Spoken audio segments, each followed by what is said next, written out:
Good morning. The April 19th, 2023 Joint Audit Committee is now in order. Tammy, roll call, please. Mr. Susan? Here. Mrs. Wright? Here. Mrs. Campbell? Here. Mrs. Jenkins? Mr. Trent? Will you all please stand for the Pledge of Allegiance? I pledge allegiance to the flag of the United States of America and to the republic for which it stands, one nation, under God, indivisible, with liberty and justice for all. The first topic on today's joint meeting is an audit committee report presented by Mr. Art Edwards. Mr. Art, you have the floor. You want me to do it from here? Either way, whatever's appropriate for you. Okay. You can do it from here if you want. Perfect. I think that would probably be better. Okay. That way you're more relaxed. Can everyone hear me? Can you hear me? Yes. Can you hear me now? Okay, I'm looking for feedback. Folks, This is yes. This is no. This is confusing. Can you hear me? Yes. Okay, good. Okay. I'm happy to make a report this morning on behalf of the Audit Committee. But the first thing I want to do is I want to just say that it's not an Audit Committee that we need to really focus on. Is the Audit Committee process. And what I mean by that is I went back and I looked at my time on the Audit Committee, and I looked at this presentation, and in my historical files, I found that in 2005 was the first Audit Committee presentation I put my hands on, a long time ago. And I thought back of my time on the Audit Committee, and I thought about people that made a big difference. And I'm so happy to see Carol Brooks here this morning, because, and I know it's surprising to Carol that I mentioned her name, but I'll tell you, she was my mentor when I came onto the Audit Committee.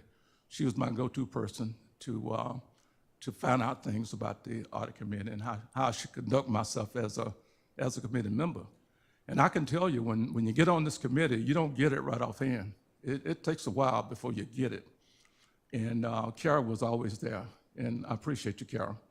And that's what the process is about, and we're going to talk about that. Now, this is the agenda, and that looks like a lot of items to cover. I'm going to try and blow through this and only cover things to detail that needs to be covered to detail. Can everybody see this? Yes? No? Yes? Okay, this first page just basically, and I'm having a problem seeing this. So, can y'all really see it? You got the paper, okay, good. All right, we're gonna make this thing work. Basically, this page just informs you that audit committees are not new. They've been in use for a long time, and some of the better companies in America, as well as agencies in America, use audit committees. And here are a number of things you can read down through this that defines a good audit committee. The attributes are stated on this page, and I'm not going to read it for you. But I think a couple of things that I would like to point out is that in terms of governance structure, that's one of the things, how we conduct ourselves as a organization. And that's one of the things that they look at, the internal control framework and so on and so forth. If we go to the next page and look at this audit committee, it was established back in the 1990s, and it's been a work in progress ever since. When I came on board many years ago, Dr. DePatri was the superintendent, and he was a proponent of the audit committee process, and we made a lot of good progress under his leadership. And now, when I mentioned the school board chair, that's not, the superintendent, that's not to discount the role of the school board, but it's very easy to remember the superintendents because it's been so few of them and so many school board members. But at any rate, the membership of the audit committee is comprised of community volunteers, and we're going to introduce each one here in just a second. And we come from different backgrounds. If you're looking at page 5, I guess it would be, I serve as the facilitator. It says chairman on the paper, but I actually try and facilitate the meetings to ensure that all opinions are heard, that everything that we need to cover is covered, and so on and so forth. My background is engineering, safety, management. I'm a certified Florida general contractor, and some other things. Then we've got Nicole Colbert, who serves as the vice chairman, and she has a very impressive background in accounting. She worked for Ernst & Young at one time, and she's very smart, I tell you. Then we got Don Lusk. I've known Don for many years, and I think I may have messed his bio up in the program, but we'll get that fixed, Don. Don has been in the public sector for a long time. He's done a lot of things. He's one of those quiet leaders I kind of look at him as kind of like a termite. You know, you don't see him. I mean that in a good way now. I mean that in a good way.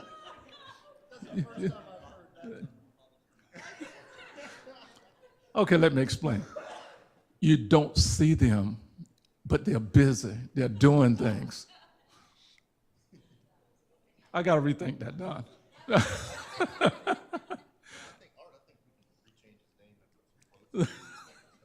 Okay, I got to recover from this.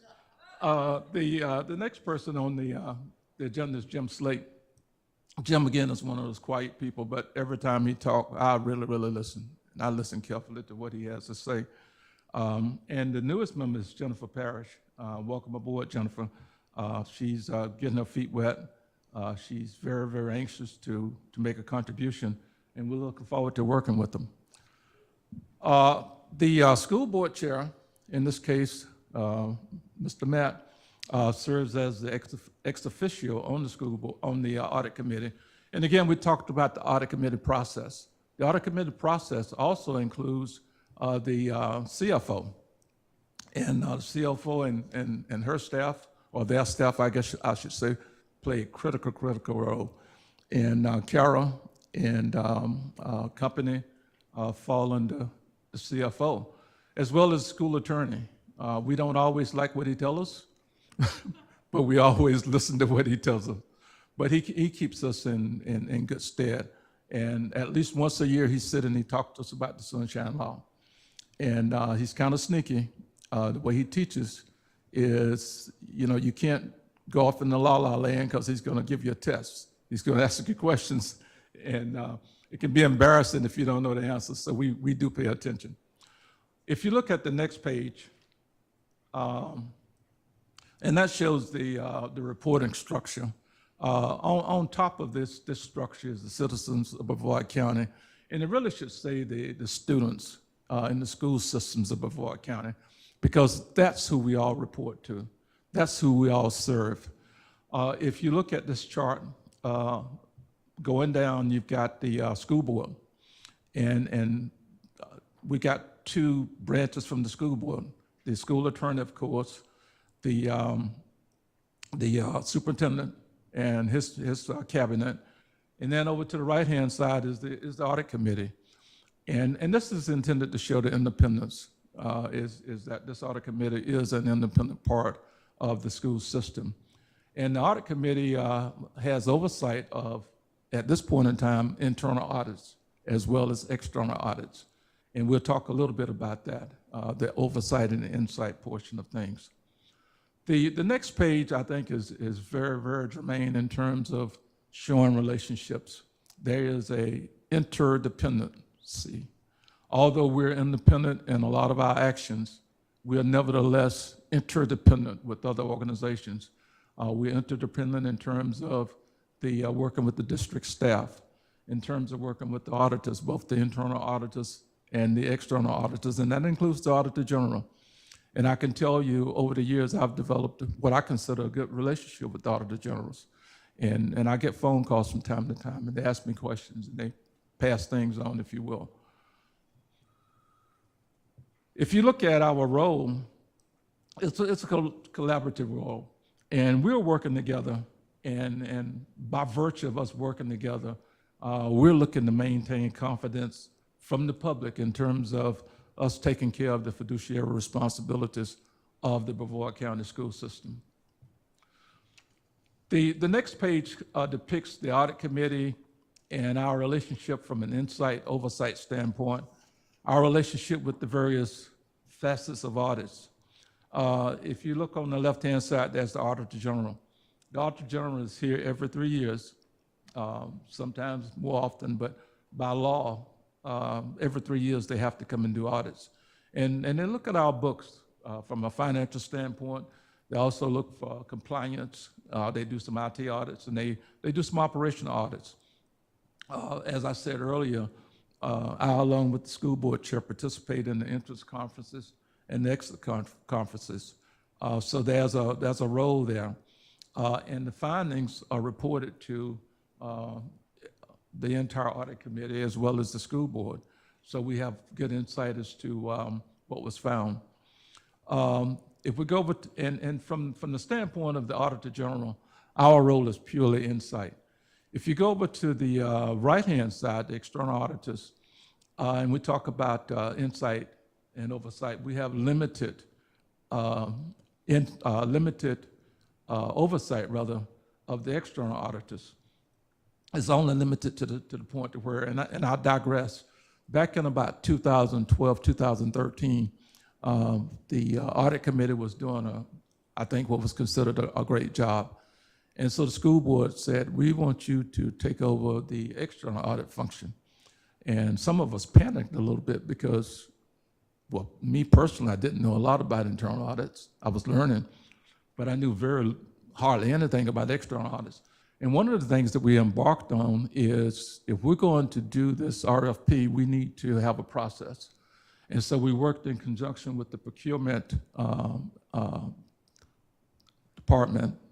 directorate, and we created a very, very robust procurement process for the audit function, I guess I should say.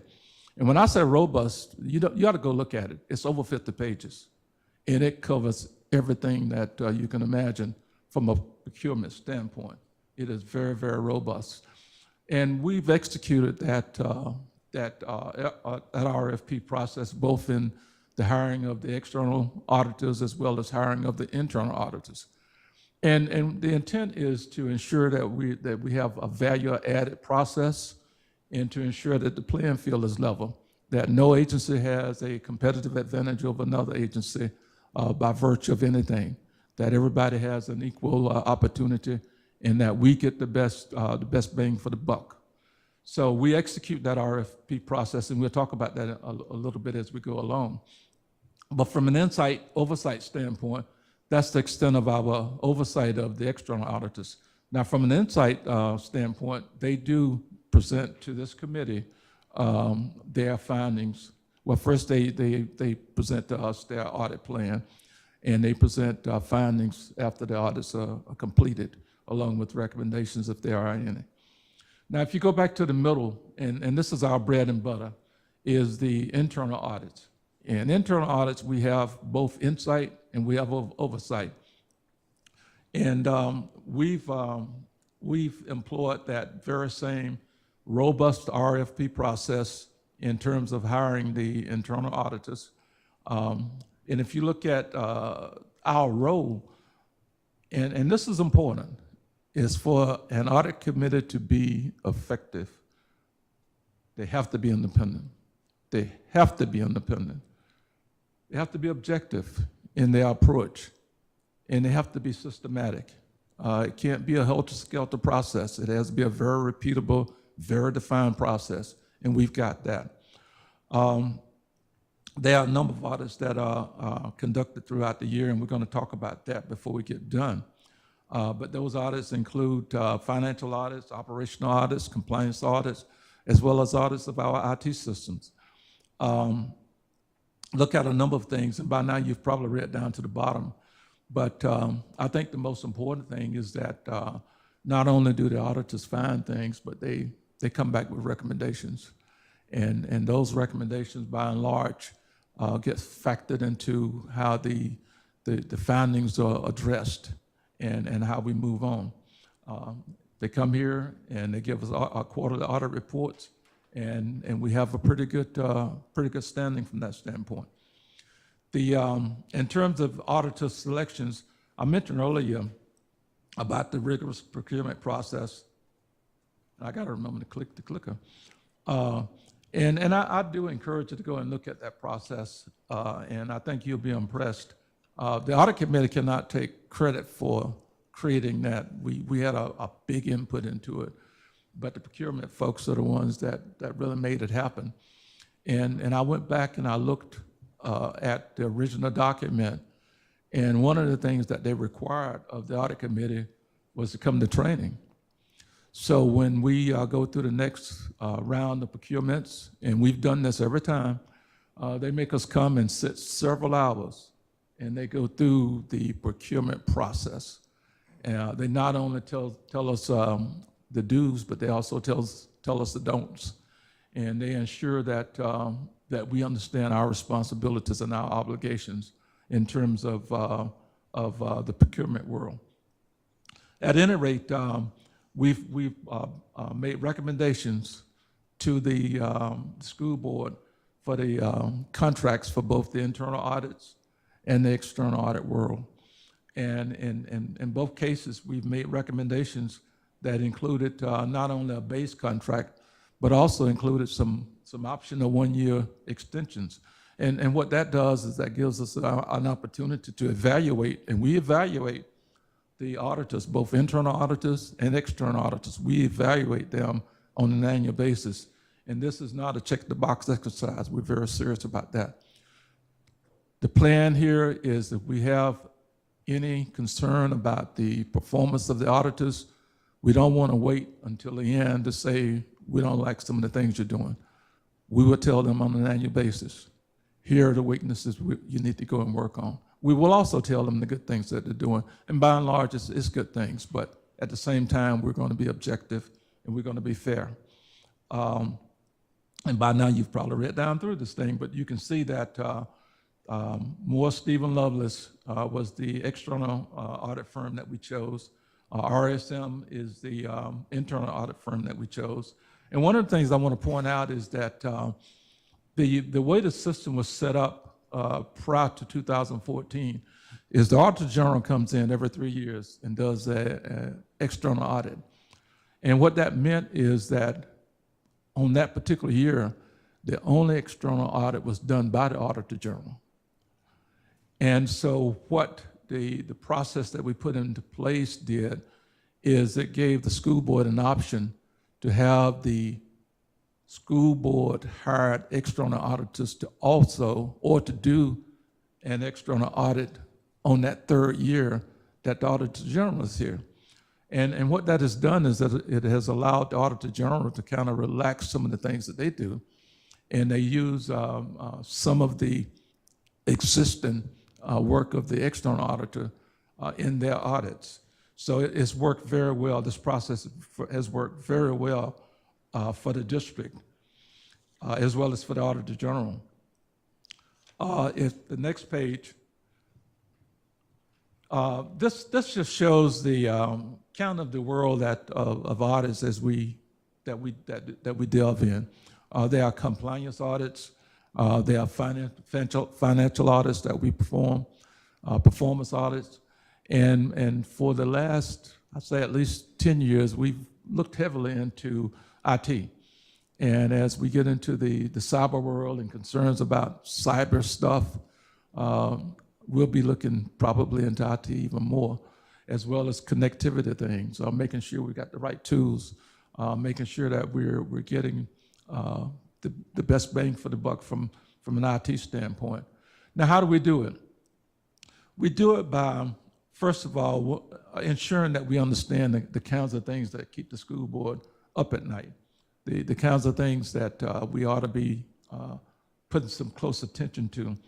And we created a risk matrix. And that risk matrix, it looks at what's the likelihood of something bad happening.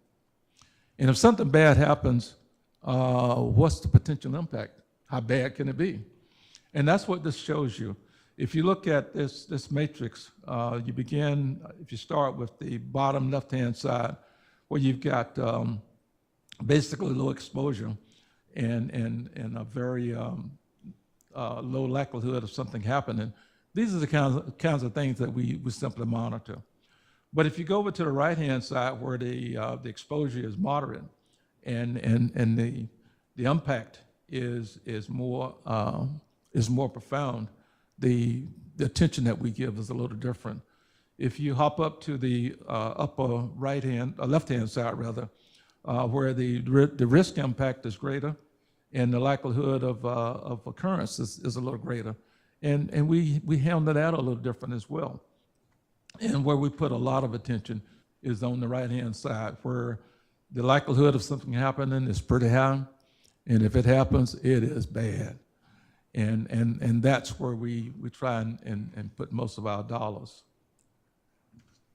The Audit Universe is being handed out now.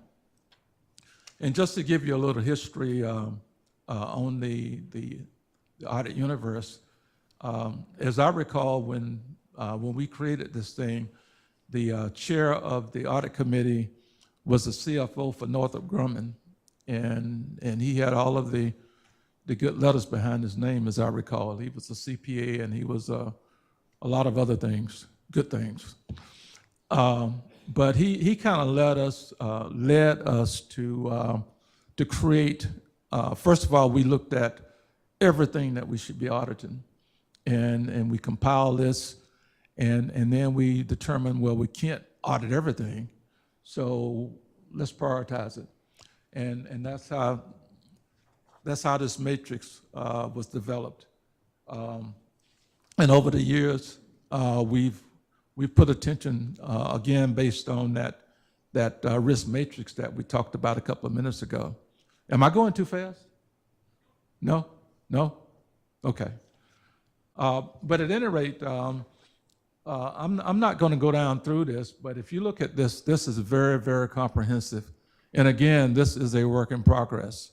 When you see this again, it might be slightly different now. Historically, we're going to maintain a sight of what we've done historically, but when things pop up that we need to put some attention to, it will certainly go on this risk matrix, and we'll put the proper attention to it. Moving on to the kinds of audits that we do, it's basically 5 things that we do, is district-wide audits, individual function audits, cycle audits, follow-up audits, and other things that crop up that we need to put some attention to. And I'm not going to go through this word by word. A lot of this is intuitive in terms of what is a district-wide audit. It's just what it says it is. We are auditing across the entire district. In terms of individual function audits, again, it's just what it says it is. There may be a particular function that occurs in many places in the district, and we go and look at that function in detail. Cycle audits are things that we just do on a recurring basis. And then follow-up audits is some of the most important audits in my mind that we do. And I say most important, not to say that the other audits are not important, but in terms of following up, when you find things, you want to make sure either one, they've been fixed, or that someone in a position of authority has accepted the risk of not making a fix. And that's pure and simple what a follow-up audit does. And audits unto themselves are good things. Audit findings can be good things. Repeat findings are not good things. So when we do follow-up audits, we are looking to not find repeat items rather. Now, in terms of additional internal audit projects, we're going to talk about one of those pretty soon, and that's the discipline audit, which was something that was not on our plate. It was not something we had planned for. But one of the, I think one of the things about this committee is we report to the school board, and our responsibility is to ensure that the needs of the school board are met. We're not a committee here to exist for our own purposes. So moving on to the next few pages, and I'm trying to get through this so we can get on to the next subject. We had made a report back in 2022, and it wasn't a complete report because we did it before the end of the school year. It was in March, I believe, and we still have some time left. But if you look at what we had planned, if you look at what we had, what we completed, we did what we planned. In terms of our follow-up audits, our district-wide audits, the half-cent sales tax audits, we did 2 rounds. In terms of the internal audits, we got all of that done. Looking at the next page, and this is 2022, 23, we've got some things that we've completed, and then we've got some things that are still in progress, and you can kind of scan down through this just to see where we are. This page here is probably one of the most telling pages in this presentation, because I can say with impunity, I think that's the right word, that this is a very effective process. When you look at the number of audits that we've conducted since this committee, since fiscal year 2000 rather, if you can look at the follow-up procedures that's been conducted, the corrective actions that have been completed. If you look at the percentage of corrective actions that not only were completed, but validated and closed through a formal closeout process. And I talked earlier about repeat findings. When you look at a 90% rate, that's pretty daggone good. I think one of the most important things that, at least for me, is the fact that we have made a lot of improvements that may not show up in the data. And we made those improvements because this committee insists on lessons learned being shared across the district. When we went through things like bookkeeper issues, we shared the good and we shared the bad. We tried to ensure that bookkeepers didn't fall into the same hole that previous bookkeepers fell into. And we also share best practices. If we found a best practice that one bookkeeper was doing at school, we ensured the other bookkeepers knew about it. And so we, through that type of process, we've made some significant accomplishments and changes. Now again, one of the things that I wanted to do, since very few of us have been here for 15 years or more, is just to kind of say, hey, we've done a lot of stuff, and a lot of stuff that needs to be known. We talked about the procurement process, but we didn't talk about the new committee onboarding process. And COVID kind of slowed us down a little bit, and we've got to get our footing going again on that process. But we do have a very good onboarding process where for new members and new school board members, there's documents that we share. There are some sit-down conversations, so we help you get up to speed. One of the things that I'm extremely proud of is the district won the Florida Governor Sterling Award, and this was back in 2007. And I don't know if you know about that award, but it's no walk in the park to get that. And the work of this audit committee was pretty prominent in terms of the submission and in terms of us getting that award. One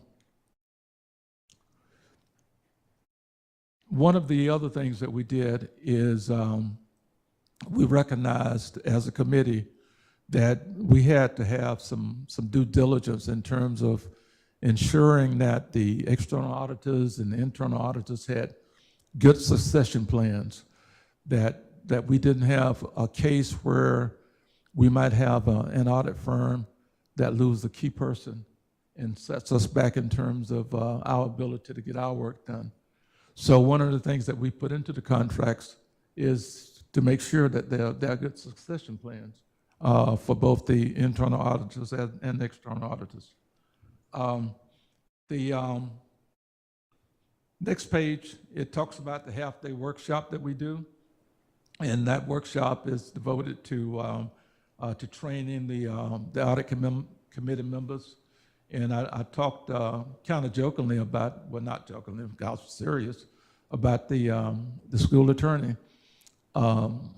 He drills us on the Sunshine Law, and he makes sure that we understand what the responsibilities as well as the potential penalties for not being compliant to that law. One of the things that has helped us as a committee is we developed an action item tracking system. And that tracking system, it has evolved over the years. And one of the things I would like to give credit to the school board chair as well as the superintendents rather, is they have always been willing to take action items from this committee. And what that does is, you know, we're community volunteers and we take this very, very serious. And when the people that we report to take it serious, it means a lot to us. I think I can speak for the committee in saying that it means a lot. It also works to that independence. It allows us to say, yes, you appointed me, but this is something that you need to go do. And so I appreciate you guys taking us serious, and when we give you action items, taking those action items. We talked about the bookkeeper training. We talked about our working with the procurement department, and we talked about the annual evaluations that we do. And let's see here. Now, one confession I'll have to make is when I worked on the Space Center for many, many years, I had a secretary that was a secretary. And so I did not learn a lot about creating charts and that kind of thing. So my chartsmanship is not the best. So if you see things in here that repeats, you know, it's blame my past secretary because she held me back in terms of my learning. But at any rate, this last chart, there are some repeat things.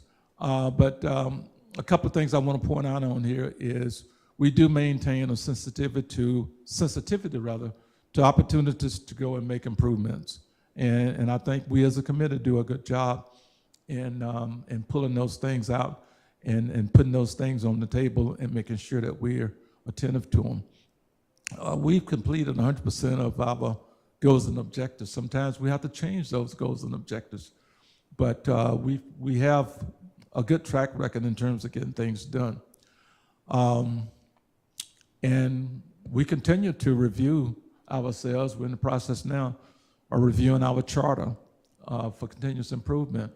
And I would like to share just one thing that has happened to me, and it's mentioned in here about other school boards benchmarking Brevard County. I attend church in Titusville, St. African Methodist Episcopal Church, St. James. And we have these festive days where we have out-of-town visitors coming. And this particular day, the speaker was on the school board, I think it's Pinellas County. And so afterwards, I went up and I was talking to her, and I told her where I was from. And I don't know how the audit committee came up. And she said, I want to talk to you. And I said, what? She said, yeah, I've heard about Brevard County and your audit committee. And I was totally shocked. But when we talk about other counties benchmarking us, it's real. We get phone calls from time to time, and they talk to our auditors because they want to do some of the things that we're doing. With that, I guess I would just like to say to the audit committee, appreciate you guys, appreciate the work that you do, and to the school board, we appreciate the attention that you give to us and the support that you give to us. And Ms. Carroll, we appreciate you. Thank you, Mr. Art. Next step we're going to do is have RSM give their presentation, but I wanted to give the board any opportunity to try to talk right before we get into it. I think Art gave us kind of an overview. You guys may have experiences with the audit committee or something like that if you wanted to share ahead of this next presentation. I was going to open that up for you guys. If not, we can keep moving, but I just wanted to give you an opportunity. I'll be brief. Just want to add my thanks to all of you for the work that you do as volunteers. There are actually more frequently in the last few years, there have been conversations that people have had, doubts, questions about what goes on in the district. And this committee, because you are independent, because you have been established for a long time, because you are those extra eyes that, like that independent word, I agree, Mr. Edwards, is very, very important. You are accountability that we need. In addition to our roles, you play a vital role. And so I just want to thank you again for the work that you do and how well you work with our auditors, RSM, and that we don't have our external auditors here today, do we? But thank you for the work that you do to keep us on the right path. And again, that longevity is really important. So thank you guys. Anybody else? Yeah, I'm not going to double down on anything that you just said. That was perfect. But thank you. Thank you for volunteering your time to ensure that everything is on the up and up, and I appreciate it very much. Thank you. Mr. Trent, Ms. Wright? Pretty much the same, I want to take the opportunity to say thank you. Thank you for your time and volunteering to do something so exciting as an audit committee. Takes a special brand of person. Exactly. So again, we couldn't ask for a better group, so I appreciate it. You might have to turn it on, flip that switch. No, flip it towards you. There you go. I just want to thank you as well. So this job is one of those thankless jobs. Auditors is like, ooh, you hear that word and it makes people cringe. But honestly, it holds us accountable. So more eyes that are looking at what's going on helps us improve. So we're grateful. I'm grateful for all the years of experience. Mr. Art, you're a rock star, so we appreciate you tremendously. Thank you. I want to say that I agree with the sentiments. Many of the board members who are new, this process is, I want to tell you a couple of little quick stories.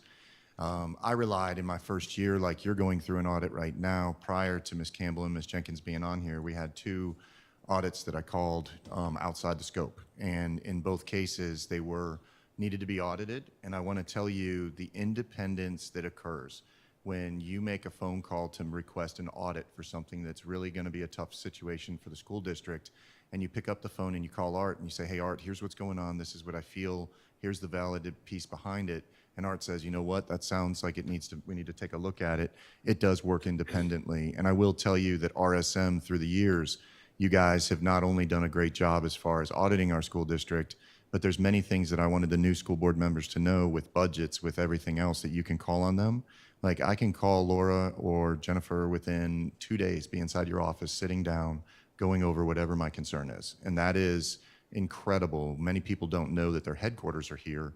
So whereas we have an amazing opportunity because they live and they have children that go to our schools. So it's a different piece. I don't know how many municipality school boards they represent. It's in the hundreds. So we have that here. It's pretty incredible. So I wanted to say thank you for your time too. Don and I have been on this road for about 5 years now, and his commitment to this audit committee has been well noted throughout the years also. And I wanted to say, when we came forward with this discipline request before, I thought I was walking into hey, this is good a job, let's go ahead and do it. And all of a sudden I found out like I was having to justify everything. I was having to lay it all out. And I want to commend you for doing that, because that is also your independence. So when we were talking before and we were trying to get it through to get it approved so that we could do it, you guys were amazing. And I think that process really worked. And I was very honored to be a part of that. And your points that you all brought up were really, really good. And I just wanted to take a second and say how much I appreciate everybody, because there's been some times over the last 5 years where there's been some critical points in our school district. And this is the committee, and RSM is the group that I've relied on to get some things. So it's really a good thing. I just want to say thank you. With that, with no other communications, I would really like to give RSM the opportunity to present. Testing my mic. Can you hear me? Okay. I can't sit and present, so I'm going to get up and walk, if that's okay. And thank you all for the kind words. What a nice way to start. Is the presentation loaded, Tammy?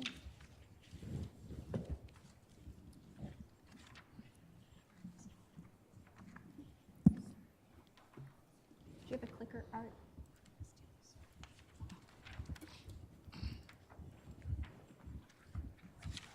Thank you so much.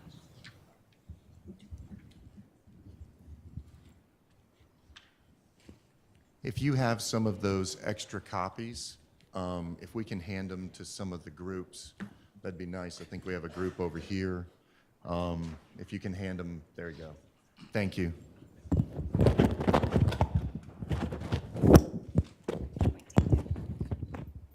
Sorry, I can't see.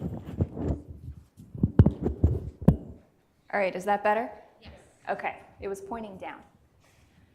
Well, thank you for having us here today, and thank you for those kind words. I don't know if it helps you all, but I am a mom of students in your system, so thank you for educating my kids. And unfortunately, I think that means that I'm probably tougher on Brevard than I probably would be for other school districts. So when you do hear some conversation about an independent audit, know that yes, you do get a true independent audit out of us. I hear a lot of feedback, so I might just hold this if that's a little bit better. Okay, So thinking about Brevard Public Schools and your internal audit function that you just learned a lot about, and how do we support your mission, serving students with excellence as the standard? Yeah, maybe I could just use one of those handhelds. Oh, okay, maybe I'll stand back here, see if that works any better. This function absolutely directly supports the mission at BPS, and when the board and the audit committee directed RSM to take a look at student discipline, it's for the benefit of those students, and so that we could really take a look in the mirror and understand how we can improve here in BPS. A little bit about the objectives of our audit. We took a look at, because we are auditors, right? We are not behavior specialists in any way or educators in any way. We are process, controls, and compliance, documentation. So we looked at compliance with certain board policies here related to student discipline. We also obtained data out of the student information system on reported referrals and did some data analytics based on that as well. And at the board's request, we conducted a survey of certain BPS stakeholders. We surveyed your teachers, administrators, and bus drivers as well to get a feel for the culture at BPS and pick up on common themes that may not be picked up through a traditional audit. The population of referrals that we looked at for our audit testing was taken out of the student information system, which was recently implemented here at BPS starting in August of 2022. So we had a first semester worth of data to take a look at and to detail test. All of the information that we looked at was current and was very recently processed in the schools. We did not test, and I want to make sure I explain this completely and thoroughly, we did not test completeness of the population, and I want to explain what that means. When I say completeness, I'm talking about all of the behaviors that happen in our schools. It is impossible for the district or for the auditors to understand every single behavior that may happen in a school. If a teacher or administrator doesn't input that into the system, it is unauditable and unviewable. So we are able to audit and analyze whatever is reported in the student information system. The appropriateness of discipline reviewed, again, we are not behavior specialists. We did not take a look at the corrective actions applied to student behaviors and decide if it was good or not good, or effective or not effective, or whether Johnny or Susie should have been suspended less or longer. It's purely in compliance with the process. Did it follow process or didn't it, is what we took a look at. There are also many additional processes related to student discipline or that sometimes happen concurrently with the core discipline process, such as behavior threat assessments or Title IX. We did not look at those either. The focus of our audit was purely the referral process. BPS has already begun some remediation efforts for some of the recommendations that we identified in our audit. Ms. Hahn is going to walk you through those directly after my presentation. And once remediation is complete here at the district, as your internal auditors, we will then go back and perform full scope follow-up testing to ensure that everything has been covered. So now I'll talk a little bit about the background and the story behind this audit. As we became brought into the process by the board and the audit committee to begin our audit, we began researching to understand the discipline concerns in K-12 education and here at BPS.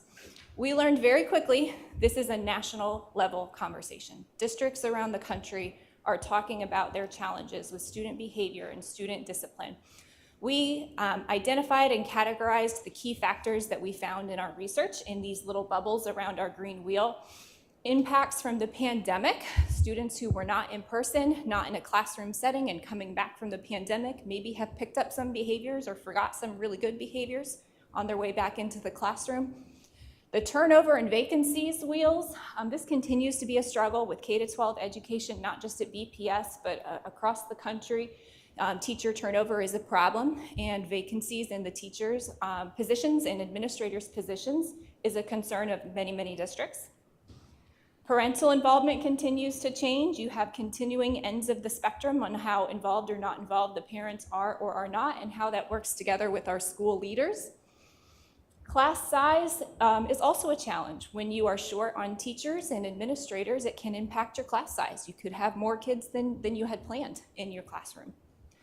The FDOE regulations continue to change as the state updates its position on education and discipline, which makes it challenging as a district or a teacher or an administrator to follow current guidelines.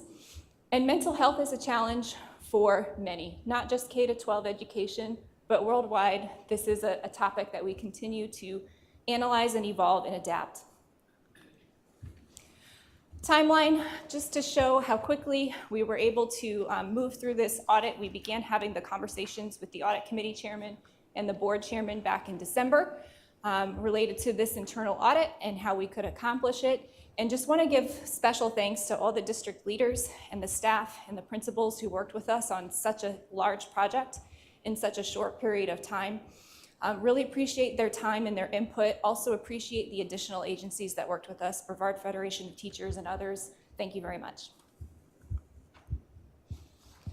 Some key metrics from our audit, just to give a little bit of a picture of how those key factors are playing out here at BPS in particular. If you start at the top left, these are the total student incidents reported in that student information system for the past 4 years. You can see that before COVID, in 2018-19, we had approximately 62,000 incidents reported each year. You can see the dip over the next couple years as Brevard and others moved into a remote learning environment and a hybrid learning environment. And then back in 21-22, up to 56,000. This was a return to a traditional classroom setting. For the first semester in 22-23, I believe there were, it's in our report, but I believe there were 25-ish thousand for the first semester. So we are on track to meet about the same amount of incidents or exceed. On the top right, Brevard Public Schools teacher vacancies as of a couple of points in time. 4 years ago in January of 18-19, about 88 teacher vacancies.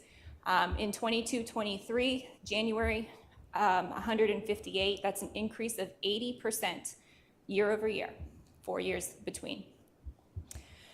The 3 gray boxes there on the right middle side, these are just some operational statistics that we were able to pull out by analyzing the data in the student information system. Oh, there's my number, 29,000 total incidents for the first semester. 1.03 days for teachers to document an incident in the student information system. So about a day after something happens, they're able to get in and document it. And 3.4 days for principals to determine the corrective action. Again, this is documented in the system. This does not mean that they didn't address it or take action immediately. It just is showing you how long it takes to get in the system. And in the bottom middle there, this is our 5-year teacher retention rate. So teachers who were hired in 2018, how are we doing at retaining them now? You can see within their first year of employment here at BPS, retention was about 78%. By the time we hit year 5, it's around 48%. And keep in mind that this 5-year retention rate crosses through COVID and significant challenges in the teaching profession. But either way, it demonstrates that we are losing teachers, just like other K-12 districts are, and the classroom management skills and learning and training related to discipline is lost when you lose your teachers who have been trained.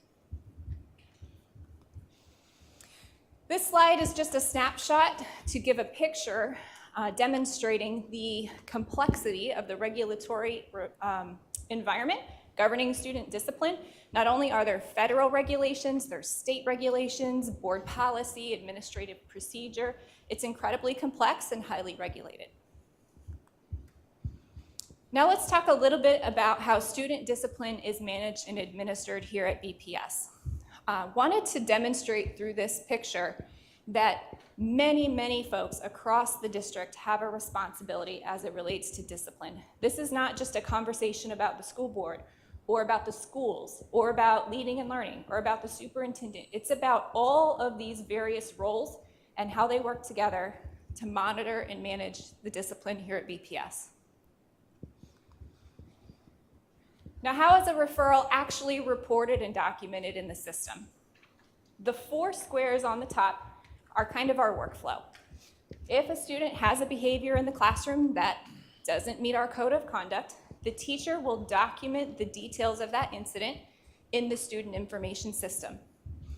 The school principal or designee, sometimes in larger schools there's a dean or assistant principal who's assigned discipline, will go into that student information system and review the details. If they need to confer with the teacher to better understand what happened, or they need to do a little more investigating, they certainly will do so. And then at the time where they feel everything has been completely documented in the student information system, that principal or designee will code those behaviors to the proper codes that it should be coded to and apply corrective actions taken. When I say corrective action, I'm talking about the disciplinary response to a behavior. So sometimes that's a detention, phone conference with the parent, suspension, those things. So I mentioned that you also have to code the behavior. There are 2 systems for coding the behaviors here in the state of Florida. The state has defined in state statute what we call CESR. This defines and identifies 26 behaviors with very specific definitions and criteria for each one. And then the state of Florida also allows for every single district to create its own locally defined behavior coding system. And when you think about that, that system is designed here in Florida so that each district has the ability to create their own code of conduct, decide what behaviors are or are not acceptable in their district, and then track that to see if students are following it or not. So some of those behaviors are centrally monitored by the state under CESR, but some of those are not and are very specific to the needs of each district. There are some training and resources here at BPS to help with our schools in administering the discipline policy. There is a district advisory committee that was put in place in 2017. There are some trainings that have been provided from Central District out to the schools. And as I mentioned, the student information system has been implemented in August and updated. And there are some select checklists for certain behaviors to guide principals and teachers in determining the proper behavior codes. So I want to talk a little bit more about that dual coding system that we were just discussing, where there's the state system and our locally defined system as well. As I mentioned, there are benefits to that. It allows some flexibility in the state from district to district, but there's also some risks. And as your auditor, I need to tell you about risks. So this is what we're going to talk about. When you have, in any Florida school district, 2 sets of codes, there is a possibility that some of the locally defined codes could closely resemble a CESR code, and schools may inadvertently use the wrong code.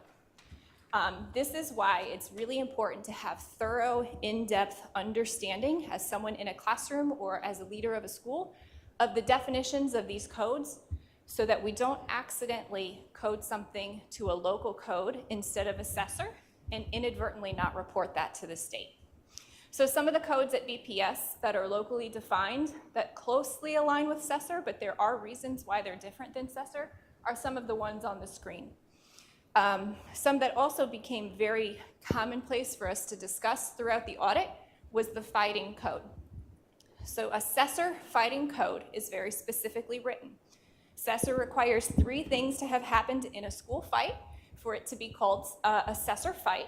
There has to be an injury, there has to be more than one party, and an administrator has to have told the students to stop fighting, and they didn't. If all 3 of those don't take place, you cannot call that fight a CESR fight. So BPS has created additional fighting codes so that they can capture and track fights that occur in their schools that don't meet all 3 of those criteria. So there are locally defined codes that say fighting. There is also a CESR code that says fighting. Very, very important that all of the stakeholders understand the difference between those so that we're capturing the information accurately. Additional complexity comes in with the coding system. A single incident that happens on campus with our students can also be coded to more than one code. It's common for something to happen, and maybe it's a fight, maybe it's a CESR fight, but we also need to code maybe physical aggression or verbal confrontation for the same incident.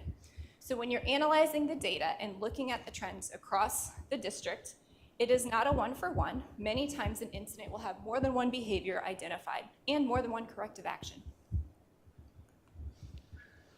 So let's continue talking a little bit about the behavior and the severity schedules. And this is where you can see student discipline becomes very, very complex. So it was important to us to put a picture around this to make it a little bit easier to understand. At Brevard Public Schools, all of the identified behaviors, whether locally defined or Sessor, are categorized between levels, level 1 through 5, based on severity. And these are the definitions of the severity. The district also has 2 separate severity scales for grade. Behaviors for K to 6 look different than behaviors for 7th through 12th. So here is our pre-K to 6th grade. We have taken the severity levels and broken them down by locally defined and Sessor codes so that you can visually see where all the behaviors fall on this spectrum. As you can tell by looking at this, most of these Sessor codes are at the higher severity level. So the state seems to want to have centralized definitions and tracking for more severe type behaviors. However, there are a couple, as you can see, level 2s and one level 3 as well. The majority of the locally defined behaviors are at the lower level behavior. Here's the same scale again for 7th through 12th. Very, very similar. There's 1 or 2 minor differences that are noted through here. So once we understand the severity scale and you understand how the principals are coding the behaviors that they're seeing come through the student information system, now this guides how the principals can assign corrective actions to these behaviors. So at Brevard, the policy is, and this was set up to guide and define consistency in behavior, that based on the severity level of your behavior, you have to assign at least one corrective action from that category of severity. The principals, though, also have the authority and discretion to assign additional corrective actions as needed, which can be from any of the buckets. And the reason this system was designed as such is because the purpose of assigning a corrective action to a student is meant to deter that behavior from happening ever again. So student cheats on a test, let's use hypothetically. If you know that that student doesn't really care about detention and isn't going to respond to that, you might decide a phone call to the parent as well might be more effective. But if another student decides to cheat on a test and absolutely hates detention because they're going to miss their soccer game, that might be effective enough to deter that from ever happening again with that student. So the principals, in theory, will know the students, know their personalities, know their drivers, better than anyone up at the district level, and can effectively decide, using their judgment, which corrective actions will deter that student from performing that behavior again. Now, there is also some centralization of approvals for some of the more severe corrective actions. For long suspensions or for alternative placement considerations, there is a due process that comes centrally through the district here for approval and review, and that's to ensure that those severe punishments are treated equitably across the district. So this is some additional complexity that can be added in, because when you look at a behavior, it's not a one-for-one, when this happens, then this corrective action happens. It's when this happens, this kind of correction happens, plus you can use judgment. So again, the severity levels and the corrective actions have 2 separate scales, K to 6 and 7 through 12, and they are listed here for reference as well. Laura, I was going to say, we have a notice that we were supposed to start the meeting at a certain times and stuff like that. So what I'm going to do is I'm going to break the meeting real quick. Art's going to reopen it and let you continue. Great. Okay? So, all right. We're going to take a second. I'm going to break the meeting.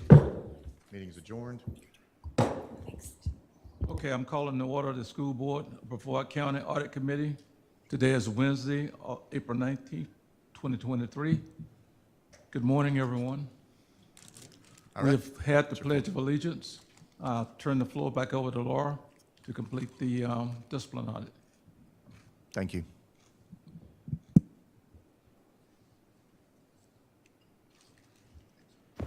It's a nice intermission. Thank you. All right. So let's talk a little bit about alternative placement. This was an area that the board wanted the independent auditors to take a look at, so we've included some information here in this presentation as well. There is a process for deciding whether alternative placement is the appropriate corrective action or not. It includes many, many parties, including the parent or guardian of the student themselves, the teachers and the principals, as well as the district centrally here. In addition to that, when you say alternative placement, that doesn't automatically mean the alternative learning centers. There are additional options that could be taken, include home education or private school as well. So now I'm going to begin walking you through a little bit of the data analytics that we performed around the data in that student information system. But I'm going to remind you that because of that dual coding system that we talked about, the only way to compare districts to each other equitably is to use Sessor data only. And remember, again, because each district has their own code of conduct and may decide that certain behaviors are or are not okay and may look a little bit different from district to district, we can't compare locally defined codes to other counties' locally defined codes. It's not the same. The challenge, though, is that when you look at total reported behaviors here at Brevard, only 3% of the total reported behaviors are actually Sessor behaviors. So it's not a good picture of all of the behaviors that are happening out at our schools. It is, though, a good way to compare and normalize between county and county. So that's what we've done. We've selected several comparable counties that we wanted to benchmark BPS against. You can see that Brevard is right in the middle here. It is the red line. You'll also see some peaks and some valleys. Remember that we had COVID as an impact in some of those years. So we understand why there's a decline there for those periods. Also want to mention that this is data that was posted to the Department of Education's website, and it was only posted through the 2021 school year. They have not yet posted the 21-22 data.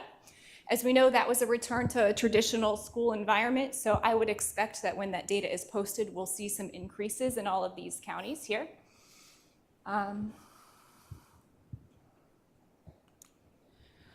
Also took a look at that data and wanted to slice it by the top 10 behavior categories. And how do we compare, not just from a total Sessor incidence perspective, like on the first slide, but in terms of behaviors, how do we compare? We benchmark that not only against our comparable counties, but also against the entire state of Florida, just to depict it a little bit here. But keep in mind, there's factors at play when analyzing data, just like with any other kinds of data. For example, those locally defined codes that we talked about. If there are or are not locally defined codes that might capture some very similar behaviors, some of these counties may be reporting behaviors a little bit differently than BPS is. Like we talked about fighting right in the middle there. You can see that, oh, come on in, it's fine. You can see that the fighting data kind of varies quite a lot. 1.1 in Brevard, 5.7-ish for our counties, and 2.2 for the state. It may very well be impacted because Brevard does have locally defined fighting codes and is capturing those non-Sessor fights that way. Comparable counties may not have that, and they may be forced to capture all fighting data under that Sessor code, which could be inflating that. Don't know, didn't audit every single county in the state of Florida, but wanted to mention what the data may or may not be telling us. It still is directional in pointing out a few high-level trends. You can see tobacco, clearly a trend. You can see that that is something Brevard is cracking down on, probably more than others are in the state and in our neighbors. We also took a look at corrective actions, not only because we wanted to see how the district was implementing corrective actions and following policy, because again, I'm an auditor looking to see that we followed process, but also just looking for some general trends here in what BPS is doing. So these two charts will show you the top corrective actions applied for Sessor code behaviors, and then the bottom chart, the corrective actions that are applied for our locally defined behavior codes. You can see there are some significant repeats, those that are used more often than others. But again, just like when we're looking at data, we have to remember what this says and what this doesn't say. Keep in mind, corrective actions, there can be multiple corrective actions for a single incident. So this doesn't necessarily tell me that there were, for example, 59 teach/reteach student expectation incidents. It could very well be that those are combined with other applied corrective actions that are in this table as well. We also wanted to slice the alternative placement actions taken at BPS and understand what was driving alternative placement here. When are we using it? Broke that down by Sessor and by locally defined. You can clearly see that for our Sessor alternative placement actions, that drug possession and use is the #1 contributor for alternative placement at BPS. And for our locally defined codes, physical aggression and fighting seem to be the #1 and #2. Again, keep in mind, a single incident can be coded to more than one behavior code. So if you're looking at this and thinking, oh my goodness, I can't believe that there are 4 alternative placement actions for vulgar language, that seems a little extreme. Well, this could very well be an incident that also included drug possession, threat, intimidation, and vulgar language, and is captured here in this chart in those places. So with that, I'm going to move into some of the recommendations and observations that we noted throughout the actual audit. The purpose of these is to help BPS define and refine its process operationally to help streamline how discipline is implemented in our schools. The #1 observation that we have listed here, the first one, is communication with law enforcement. This is an area that Major Neal, I guess he's gone, but we have the undersheriff here with us, that we discussed was something that they had already noted and were taking steps on when we began our audit. We have included it, though, in our audit write-up just to encourage the district and the school board and law enforcement agencies to continue working on the things that they had started. And it gives us the ability to keep following up on it from an independent audit perspective as well.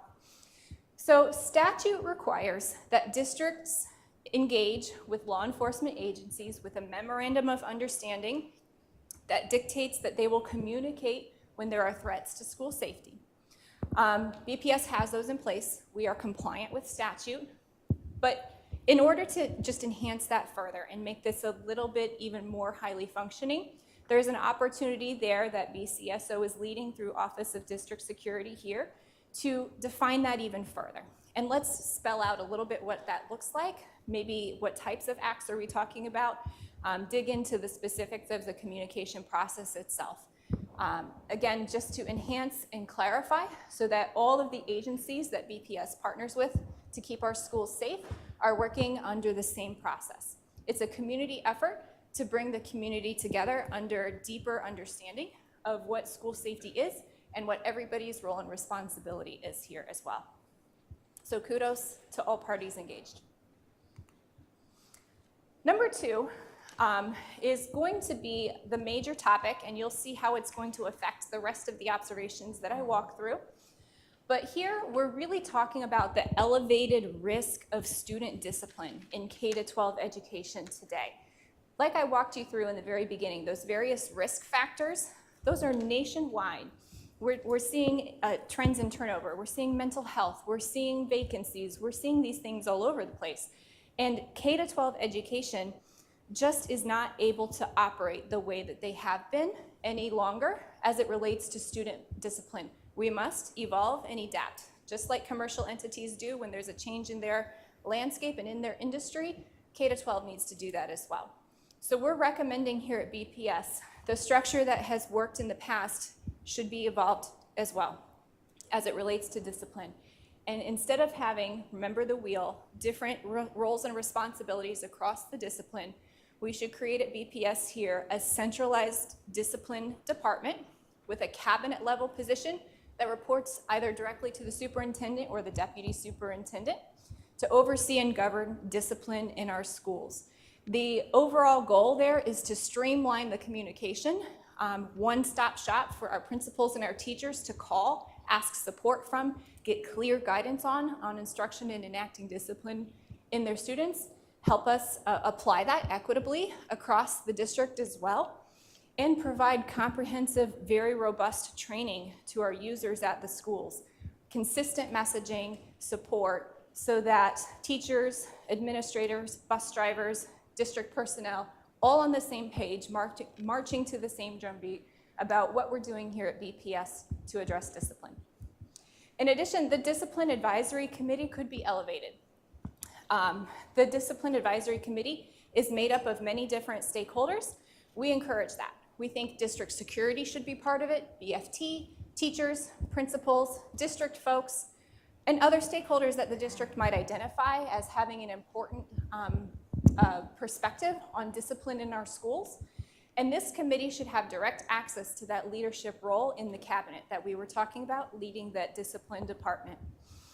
It also should probably report to the board on at least an annual basis to provide an update on progress and actions taken by that committee. In other words, should be elevated.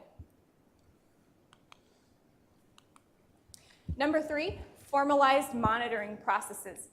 The district's new student information system is really cool. And some of the things that they have already begun to do with it, which I know Sue will be able to tell us a little bit more about after I stop talking, are really exciting.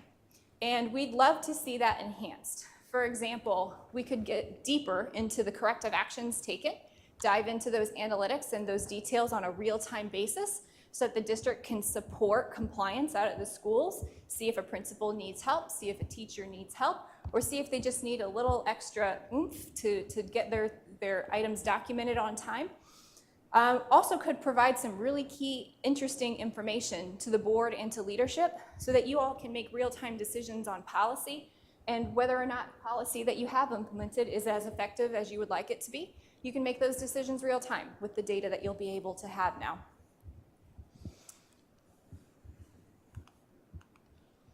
Number 4, automated discipline procedures. That student information system is pretty great, but there's still some pieces to the process that are manual. We still have some manual approvals of suspensions or manual conversations taking place. There's many steps that actually can continue to be brought into that student information system, so it's more of a one-stop shop to track a referral from beginning to end. So we encourage the Educational Technology Department to work with the folks who are going to lead this discipline department and build that out to make the entire process as automated as possible and keep all the documentation in one place as well. Number 5, the student information system resources. This did not surprise me, knowing how lean that Brevard Public Schools is, especially in their Educational Technology Department. But there is one person who has super user or administrative access to the discipline piece of the student information system. So we're recommending that BPS consider cross-training or bringing on additional resources to support that functionality for the student information system. And I'm sure if Russell was here, he'd say, I need that for my whole department, and I wouldn't disagree with him on that either. Number 6, formalized procedural documentation. This is a pretty common finding for an auditor, but usually when we're going through our understanding and our walkthroughs and our interviews to really understand how things work at a district, we'll find that certain steps may not be documented in a procedure manual, but they are actually taking them and are in place. So we found a few, which is very common, and we are recommending that the district document these as well in a procedure manual. The next 2 observations, number 7 and 8, are directly in response to the actual audit work that we did of the referrals. We selected 85 referrals out of our student information system, tested them for compliance with the policy, and came out with a couple of observations here that we categorized 2 ways. This first one is the compliance category. The next one I'll talk about is accuracy and completeness. But here in compliance, we had some referrals where we noted lack of, for example, the first one, suspension pre-approval. In talking with the schools, again, it just comes down to use of this system and enhanced training for our schools But sometimes this pre-approval could be verbal, could be a conversation in a cafeteria or a text message or what have you. And as an auditor coming in, of course, I'm looking for a piece of paper or something to document. So as the district formalizes and automates and pulls this centrally together under a centralized leader, I would expect that a tightened up process would make some of these concerns go away as the implementation becomes firmer out in the schools. Also, can't discount the use of a new system. Sometimes these things existed, and maybe just getting used to the new system, we are just needing a little additional training to help folks get it into the system so that when the auditor asks for it, it's there. Number 8, accuracy and completeness. When we took a look at the data, some of these either had not been completely filled out yet, or perhaps we'd need some more training for users to help support them so that they understand how to fill out the referrals. There were some fields of information that weren't necessarily complete, and some fields in here that weren't necessarily accurate either when we went back and compared to supporting documentation. And lastly, the alternative learning centers. Again, we're auditors. We're very much staying in our lane here, but we couldn't help but notice that when we looked at data, it appears that there is a capacity issue in the ALCs here at BPS. So we wanted to present to you some of the enrollment data and how it appears to be exceeding capacity. And we would like to see the board work with district leadership to address how this could be mitigated. The third piece of our audit, we did our testing, we did our data analytics. The third piece that we did was our survey. We sent a survey out to teachers, administrators, and bus drivers. We asked several questions, which are detailed in our full report, and had them rate their responses from a 0 for strongly disagree up to a 10 for strongly agree. You can see that our completion rates here are on the right. And you know, as an auditor, I would probably have liked to see a stronger completion rate to feel really confident about that data. But I do think that there are some answers in here that the district and the board can take away and follow up on further and look into some responses here. However, I would not extrapolate these results across the entire population. That would not be appropriate to do so. Brevard Federation of Teachers also conducted their own survey, and we attached that in our full detailed report as well so that you could have all pieces in one place. So with that, I'll conclude my presentation portion, and Ms. Hahn, I'll turn it to you. So, Thank you. Good morning, everyone. So thank you, Laura. I appreciate that, and appreciate the thorough and complete work that was done by RSM and the guidance that that document is going to be able to give us moving forward. So I just want to give kind of a brief overview of where we are as a district. From the staff perspective, overall, I think this is a significant issue nationwide, statewide, but it's a significant issue here in Brevard. It affects our academic performance, it affects teacher recruitment, it affects student recruitment. So it's a significant issue here, and I think this is a great opportunity for Brevard to really be a leader in working through these challenges that we're seeing across the country. So the document that RSM has provided has given us a pretty good roadmap to try to work through some of these issues with some strategic work on our part. So just a couple of points. In terms of the concept of centralizing and elevating, we agree. And as we've debriefed from the audit, it became painfully clear that we have distributed responsibility and authority for discipline throughout our district, and because of the increase in focus on discipline over the last couple of years since the pandemic, our systems and structures were not really conducive to doing a stellar job of addressing discipline. So I think the audit report confirms what we know, and we'll be able to move forward given the direction to address our structures. So part of the centralize and elevate concept, I think, first is the organizational structure at BPS that was discussed. Talked about the Discipline Advisory Committee. Our folks on the Leading and Learning and Student Services, Dr. Cody is leading a cross-functional team working through what the charter would be for a Discipline Advisory Committee. And we felt that it was important to establish a charter rather than this being an ad hoc committee, that we would document the responsibilities, the membership, how the committee will function in terms of communication with the board. And so we're working through that process now with a group of stakeholders to bring a charter for consideration to the board. Training was a significant issue. If you look at all the survey data that was included in the report, including the BFT survey as well as the survey that was done by RSM, training is something that is important to our stakeholders. And we believe we need to do a better job both in terms of the compliance training that I think Laura kind of talked about, the compliance piece of it, but just in terms of working towards better outcomes in our classrooms. And I think we can put those things together, and we're starting to engage our training folks that are in HR in our organization and trying to bring them into what we're talking about on the discipline side of the house. So we think we can do some different things with training, and we're looking for some advice from our stakeholders. We've gotten some good input from BFT as far as what they would embrace for training that would help us perform better. So that's an area where some cross-functional collaboration, both within the district teams as well as with some of our stakeholders, I think can make a tremendous difference. The other aspect is broadening communication. Again, the survey had some interesting results, and not that they were statistically significant, but you could understand how people were feeling when they were responding to the survey, and recognizing that the communication needs to improve. There's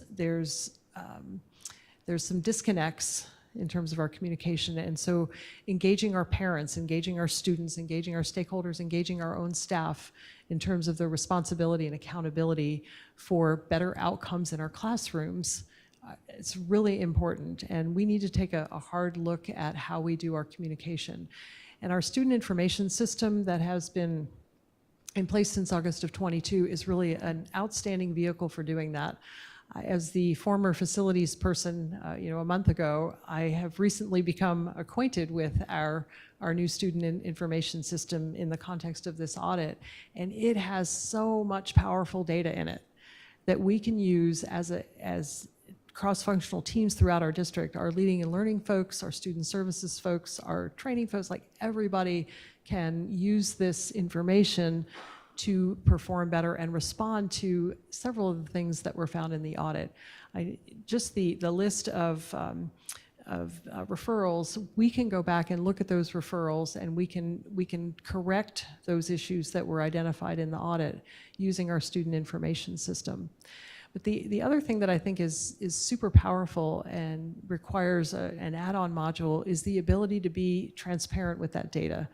Right now, it's based on student names, student numbers. It's not something that we can share, but there's a module that we can add on to the system that will allow us to do some public-facing dashboards so that we can be accountable to our community, to our stakeholders, using data that is live. And so I think that is another area where we can move rapidly towards some process improvements and bringing more information to the forefront so that everyone who's involved in this can understand both our issues and some of our solutions. So I think I'll stop there. Just know that this is a serious issue for our teams, and we have pretty much the entire organization working on what has come out of the audit and these recommendations, and we believe that they are actionable, they are sound, and we're prepared to move forward. So thank you, Mr. Edwards. Okay. Any other questions, comments? I think we're going to go through it. I think what I was going to ask is if we could go through each one of the recommendations and take our comments in our direction and then go. That's kind of the process, but I think Art wanted to have a couple of procedural things that he wanted to take care of. Okay, the first thing I want to do is to thank Laura and the team. I know this has been a real labor, and a lot of unexpected things happen along the way. And I just want to thank you guys for your professionalism, your dedication to task. You did an awesome job. I think as a matter of procedure, we probably should go ahead and adopt this report as an audit committee. So I would like to entertain a motion that we accept this report formally, please. Okay, it's been properly moved and second that we accept this report. Are you ready for the question? All in favor? Aye? Opposed? Okay, so it's carried. Mr. Chair, I turn this back over to you. You can finish up your portion. Thank you, Mr. Edwards. If you guys would all allow it to go that proper process, I think giving us some opportunity to speak and then go through each one of the sections recommendations, because I think that's, Ms. Hahn, if I'm correct, Ms. Han, sorry, if I'm correct in the idea that you need some direction to start developing some practices in a general way, not like specifics, but Yes, sir. I think specifically around the organizational structural change in item 2, I think that would be the area where we need some direction from the board. I think, Thank you. Thank you. So we're going to kind of go through each one of these, and then we'll give direction when needed, make comments when needed, and we'll get to the end of them, and then we can wrap it up. So with that, if you guys will go to the first recommendation, which is on page. So I just want to jump in here for Hang a on second. just a second. Let's just get to this. Hang on just a second. Mr. Susan, respectfully, you asked if that's what order we're going to take, so I'm going to respond to that question. You can laugh. I agree with going through the recommendations, but there's plenty other questions and things that need to be discussed that Yep. had to do with this audit that aren't part of the recommendations. So there needs to be time to have that conversation as well. Yeah, absolutely. That's what we were saying is that we would leave some time for that. But I wanted to get through the recommendations so that we could get direction. The first one is communication with law enforcement. That's giving the guidance. That's pretty much you guys, after speaking to the sheriff, he had already been moving on this. This is something that he's got a recommendation for, and we're in a good place. You guys feel secure with that? Any comments, you guys, on this topic? Yes. Ms. Manlove, I know when we were having conversations post-audit about this area, I'm sorry, I'm gonna take this away from you. I know one of the biggest concerns was not necessarily communication with law enforcement coming from our end, but vice versa.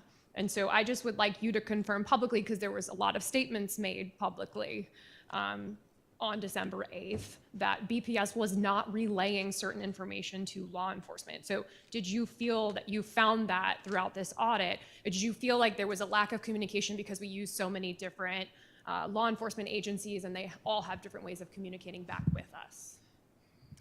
So while we didn't follow up on specific allegations and really just looked at it from a process perspective, we would agree that the process needs improvement, and communication is always a two-way process, and there's opportunity for improvement there. Thank you. Okay. Absolutely. You guys have the opportunity to ask questions and deep dive. But make sure Is your mic on? we are recording.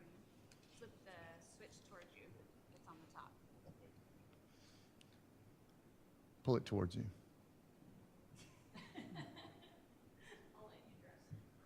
Okay. Can you hear me? You got to be kind of close. Do you want mine? Can you hear me now? Is this one better? Yes. Okay. So one of the things from an individual standpoint that we had done with respect to law enforcement, we had been given an incident report of incidents that happened on school property that were reported with law enforcement, but when we did a public records request, there is no record at BPS. So there is, and I have the reports to show where we have the incidents, and some of them were pretty high level. Some of them were in the level 5 category, assaults, some suicide incidents at different high schools. That my concern is that if there is no notice of it, there's a student sitting in a classroom that doesn't have the proper mental health assistance or discipline that's sitting in a classroom with other peers not knowing how to cope with what's going on. So that is one thing I was excited to maybe see it, that it was going to get brought to light. And to defend RSM, they can't audit what they don't know, and if it's not being reported, they have no knowledge of it. So how do we fix that would be my first question. I can speak a little bit if you need to.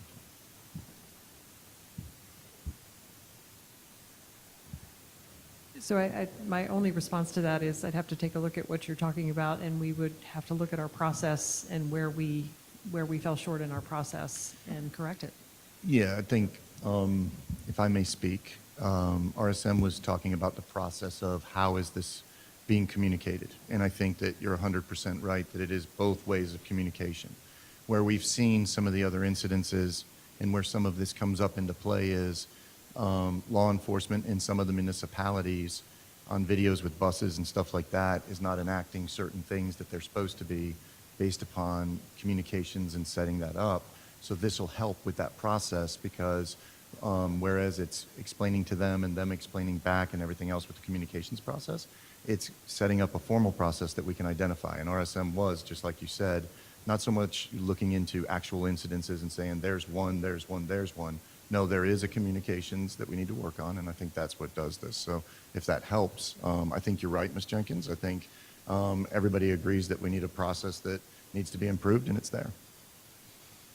I have a clarifying question. Because of what was just brought up and from what I believe was said in a meeting with RSM. So I need some clarifying answers for me. What I heard, and correct me if I'm wrong in our conversations, was that significant incidences that were happening actually off campus or after school hours were not necessarily being reported back to the school because law enforcement was handling it. I did not hear about significant incidences that were happening on our campus that we weren't reporting to law enforcement. So I feel like that was what was just said, unless I'm mishearing it. So did your audit reveal that to be happening on campus?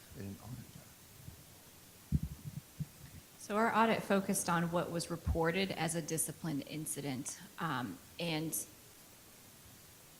I do believe that the process could be improved, whether on or off campus. And I believe that my conversation with BCSO, they feel the same way and have taken steps to work with chiefs of police of the other law enforcement agencies as well. And they are working on what this should look like as a collective community. But specific allegations or incidents, no, we did not audit that. And I appreciate that. The reason I'm asking and following up these questions is because there's significant implications to what that means, both on BPS's side, but also on the law enforcement side. And I want it to be clear that when things are said that the law enforcement aren't reporting to us, it's not necessarily that the law enforcement is doing something wrong. They're doing their jobs. They're handling it, right? And so the improvement isn't that necessarily corrective action isn't being taken or things aren't being done. It's the lack of communication piece. And I just want that to be the focus and highlight.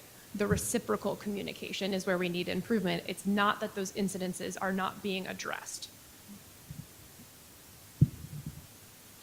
And I think that the last portion of what that is, and this is going to be consistent throughout the audit, is that we're not looking for a target, a person, a thing that it is. We're not looking for the assessor violations. We're not looking for Title IX violations. We're not looking for any of that. The idea is that there's a process issue. Here's a better process, move forward. And that's what I think. So if that helps, Ms. Jenkins, that's good. Those other things are being audited in another way. I just want to clarify one thing or ask a follow-up question to that. If it's not, so with the law enforcement report, how do we know someone at district is looking at any of these incidences to make sure that it's being handled at all? Is there, like, where would someone be able to verify that? So that's being done right now through another department, and they're working on it as far as not only those but then other discipline areas that we have.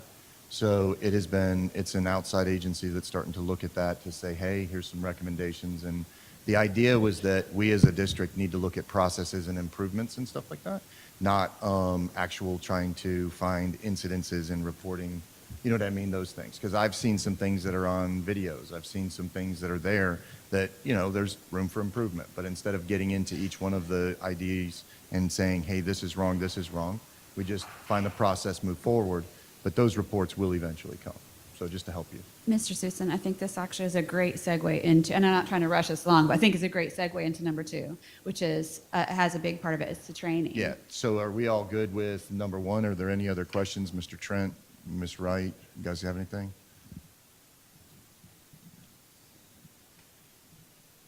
Just for a clarifying purpose, on the memorandum of understanding, this is just going to make an even playing field with all police municipalities. So we understand what they are looking for from us and what they what they want from us and what we want from them. So it should just make it even. So we don't have Palm Bay doing one thing and we have Cocoa doing one thing, and we want it across the board.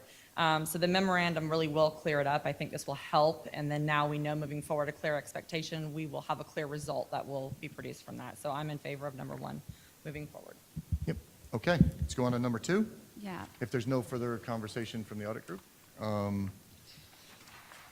Are there any questions to discipline, governance, structure, and training? There's been a recommendation, and this is, I think, one of the bigger ones. Do we move to an assistant superintendent who oversees and give them the opportunity of the district to come bring back a recommendation to us over what that process looks like?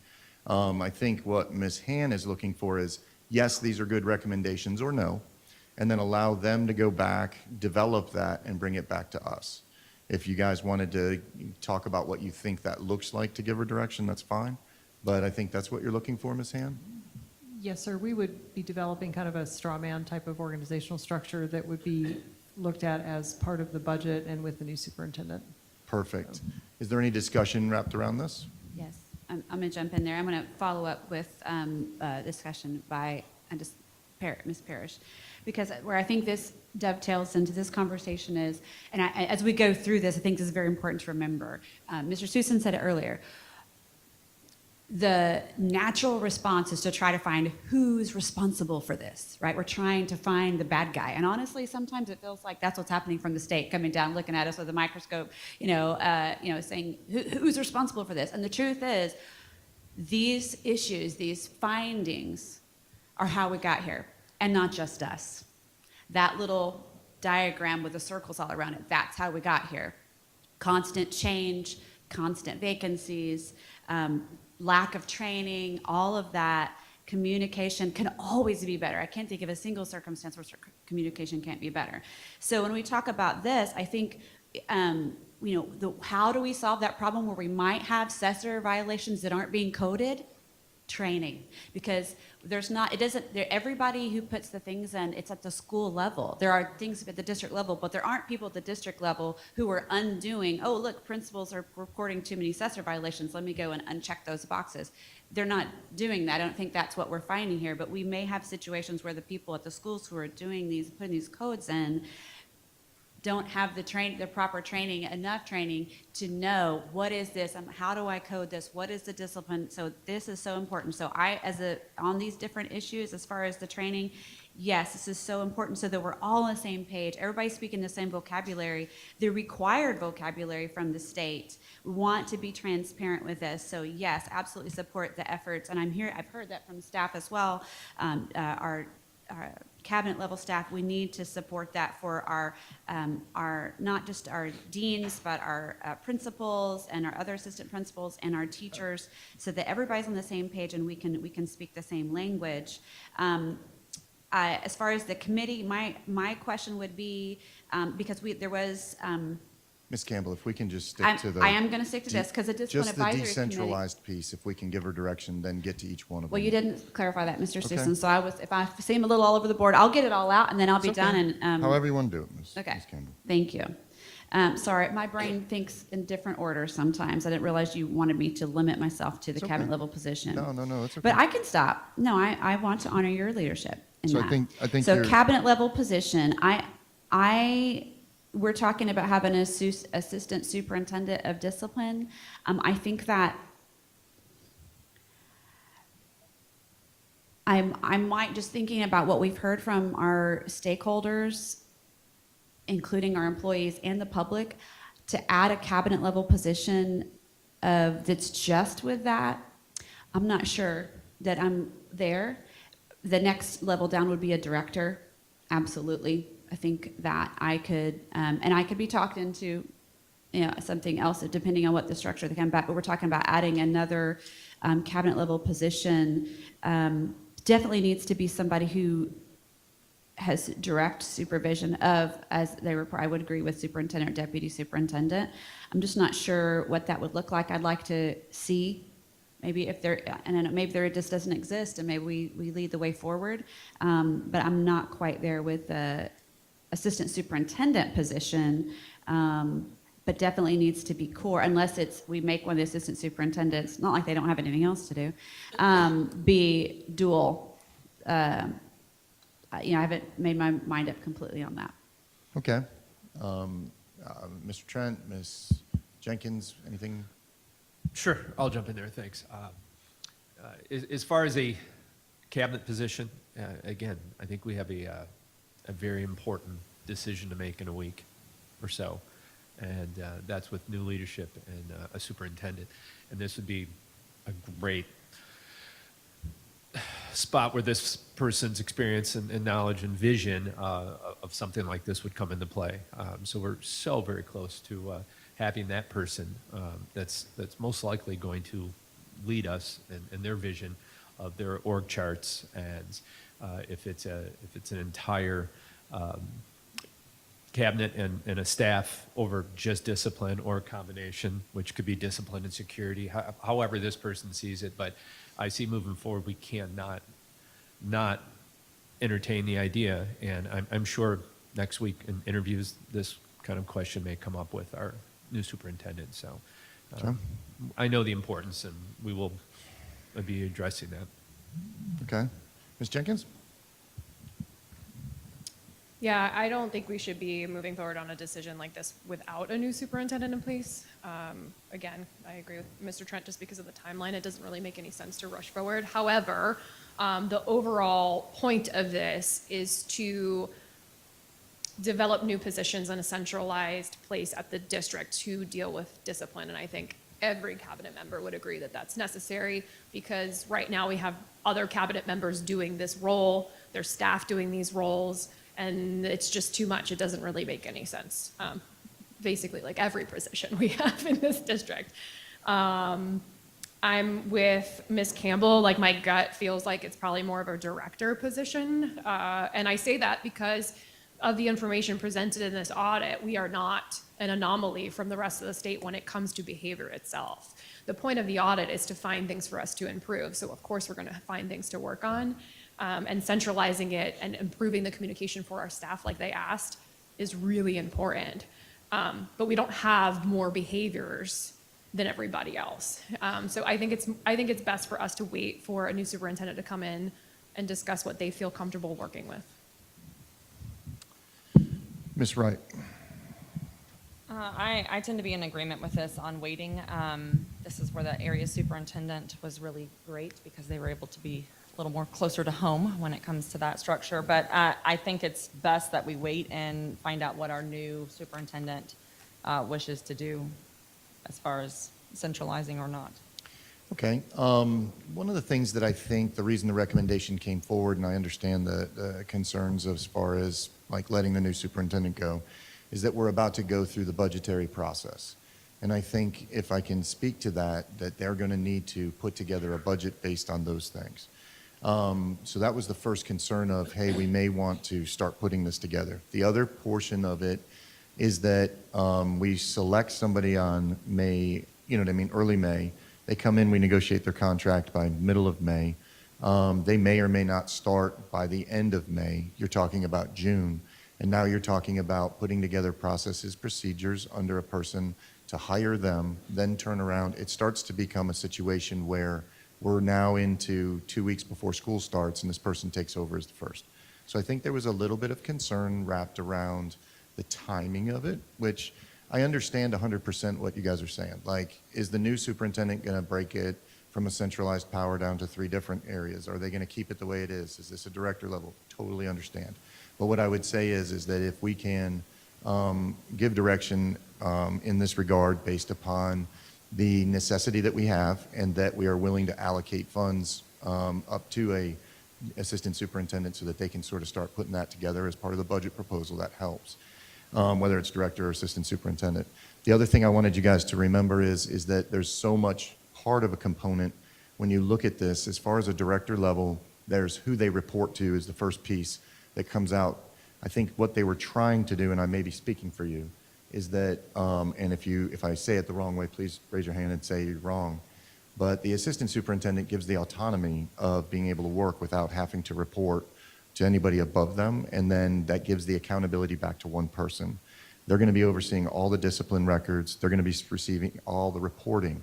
So when you're talking about the reporting, you're talking about 10 different areas that are coming together. You're also talking about who develops the training for those disciplines. So when we talk about do we or don't we want to wait for the new superintendent to do it, this individual also has to put together the training that people will be doing before school starts.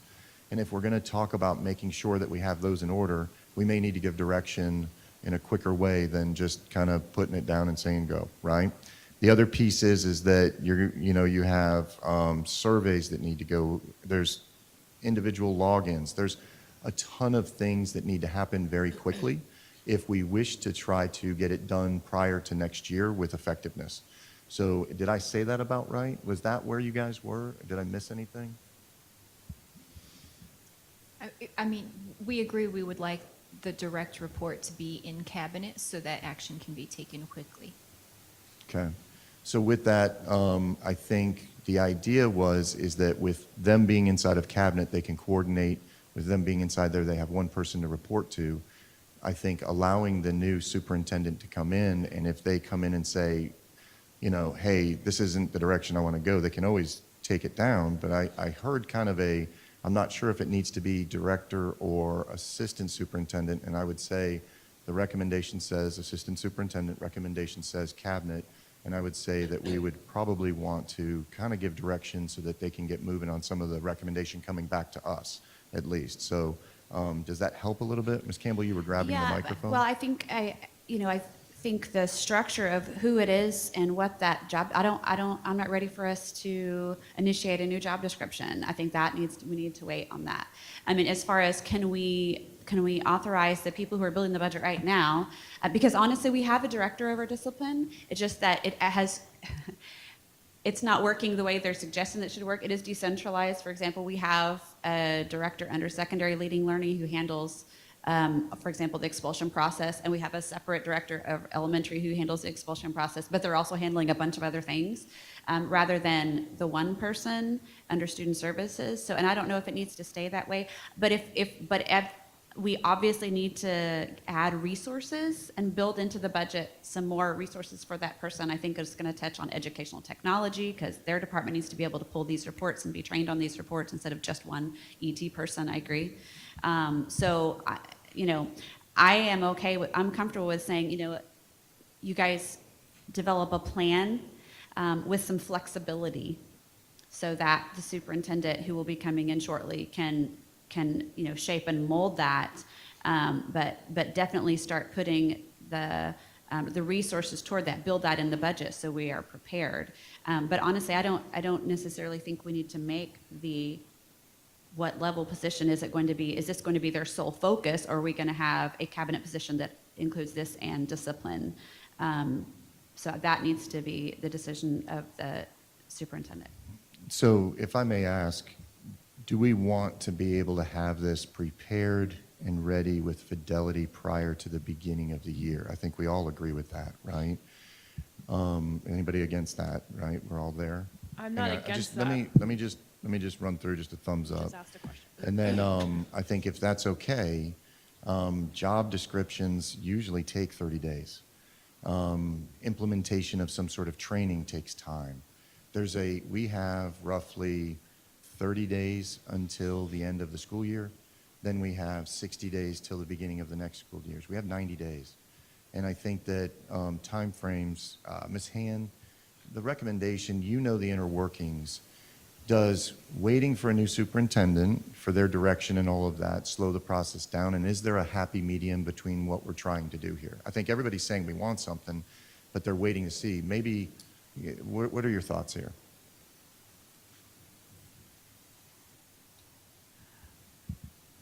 So I think it may be challenging to stand up an entirely new department, entirely new process between now and the first of the year regardless, but I do think this is a significant issue for us and we need to move expeditiously towards the outcomes that we want. So I feel like I have enough to kind of start sketching out some of our discussion points, and maybe as the board makes the decision for the new superintendent, we can workshop this issue in late May and kind of have some discussion around the more specific direction. Would that work? So what I'm hearing you say is, we all feel like there needs to be something. You've heard enough from us what that looks like. You're the intelligent person that needs to come back to us with you're the expert that needs to come back to us with a recommendation. You make that recommendation back to us, start working internally about what that is. And as long as you feel confident that we can put a lot of these in, I think we're all wanting it to happen before the beginning of next year, but I know it's going to be tough, but. No, it's fine. So I'm going to jump in here and say we're not all wanting it to happen before the beginning of next year starting, because I'm with Ms. Han that is a really unrealistic feat. We don't want to put something in place like this that's really critical, important, and will impact how we deal with behavior going forward and rush through that process. Obviously, we want it to happen as fast as humanly possible, but we don't want to rush through it. We have to create job descriptions, an organizational chart, a hiring, a plan put in place, and a training to be implemented. So I'm not jumping on board for a definite starting at the beginning of the year. I think I trust Sue and I trust whoever we hire going forward to make the right decision to make this happen in the appropriate timeline. Mr. Trent. All right, so as a combination of things, obviously, I think we all can say that discipline is at the top of the order here, of our candidates coming in. I'm sure it's in the top of their list of why conversations like this is happening. Ms. Campbell said we have many people that are doing much of this work already. It's just spread out all over the place. So bringing them together before the beginning of next school year should not be an insurmountable feat.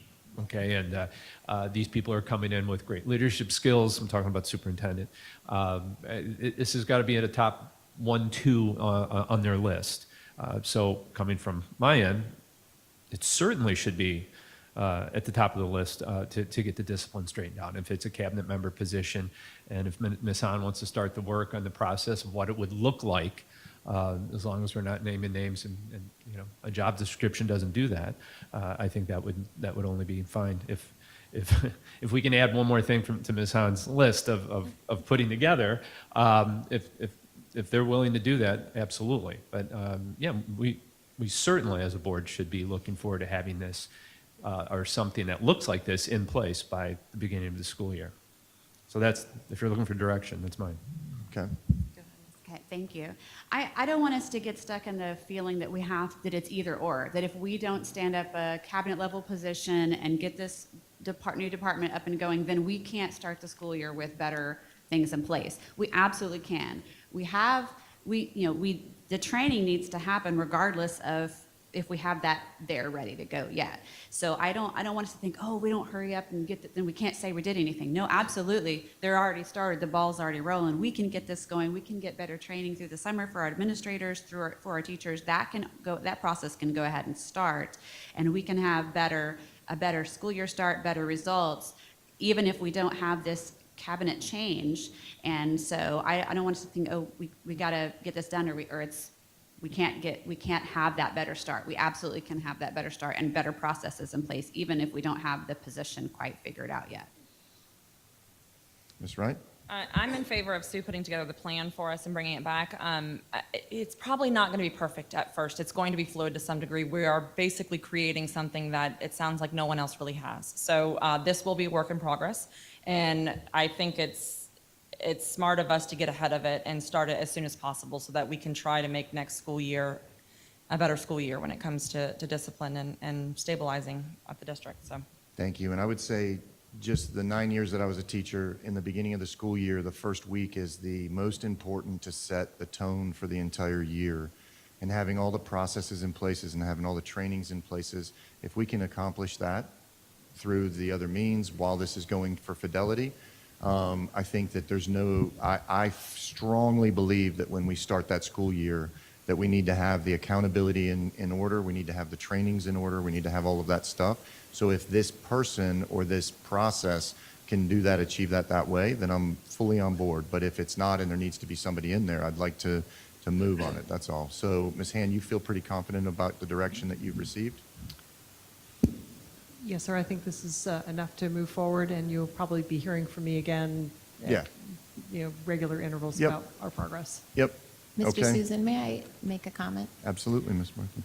Listening to all of you and, learning everything that we did through this process. And sometimes I know that we were corrected as auditors when we used the term discipline, and we should have used the term behaviors, right? So this kind of encompasses so many different things as that wheel. We tried to demonstrate with that wheel. It is so complex. Having worked at the district for as long as I have, these guys have super full-time jobs. It is so challenging for our team. I think we talked to a dozen people to figure out the processes around discipline. So the challenge that we see, which was not long ago, we had this with information technology. It was so decentralized that at one point in time, the school board had to say, we need a CIO. That's how old I am. I think that the elevation and the level of training based on all of those factors that are going around the wheel, the turnover, the vacancies. I mean, folks have left BPS that had been here 30 years, and now we have a lot of new people at BPS in the classrooms from all different walks of life who may have never had a session about behavior and creating better behavior. We had students at home, you all know this, you've lived it. But the ability for one person that currently is on staff to pull some of these things together is incredibly challenging in our mind. So having been around the state, working with some different school districts and seeing some of the creative things, none more creative than Brevard Public Schools. What they are able to do with the resources and what they have is impressive. But what we left and made sure that we wanted to make sure we spoke up about was the training. A comprehensive training platform that really takes what you all decide is your code of conduct and extrapolates it out to all the stakeholders, not just the deans, right? Not just the folks here up at the district who read code and statute, but to the teachers, to the bus drivers, to all the stakeholders, so there's one message. And that is a really significant undertaking.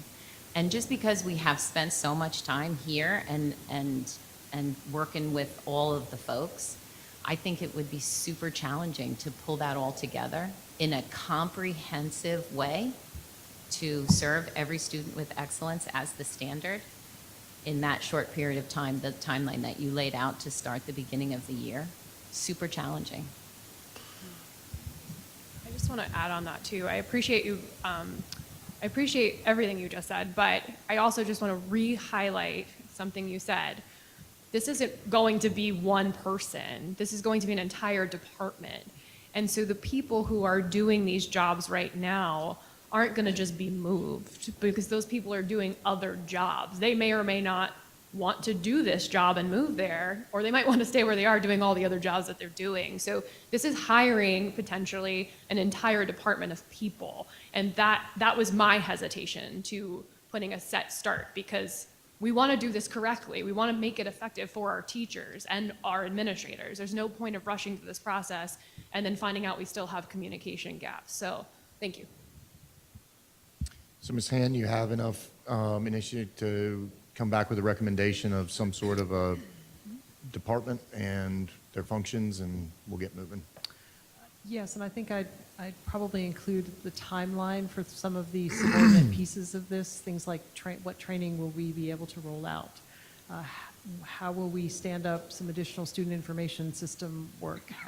All of those things. So I think there's some component pieces of it that I'd like to advise the board on once we get through this today and get our plan together.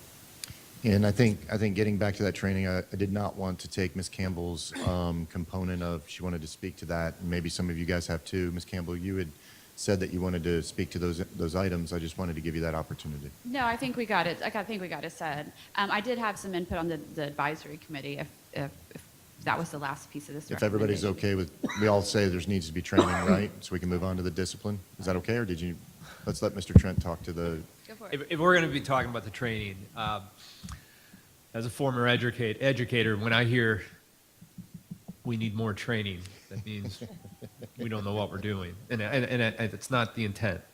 So from looking at the data in the survey, the teachers feel they know what they're doing.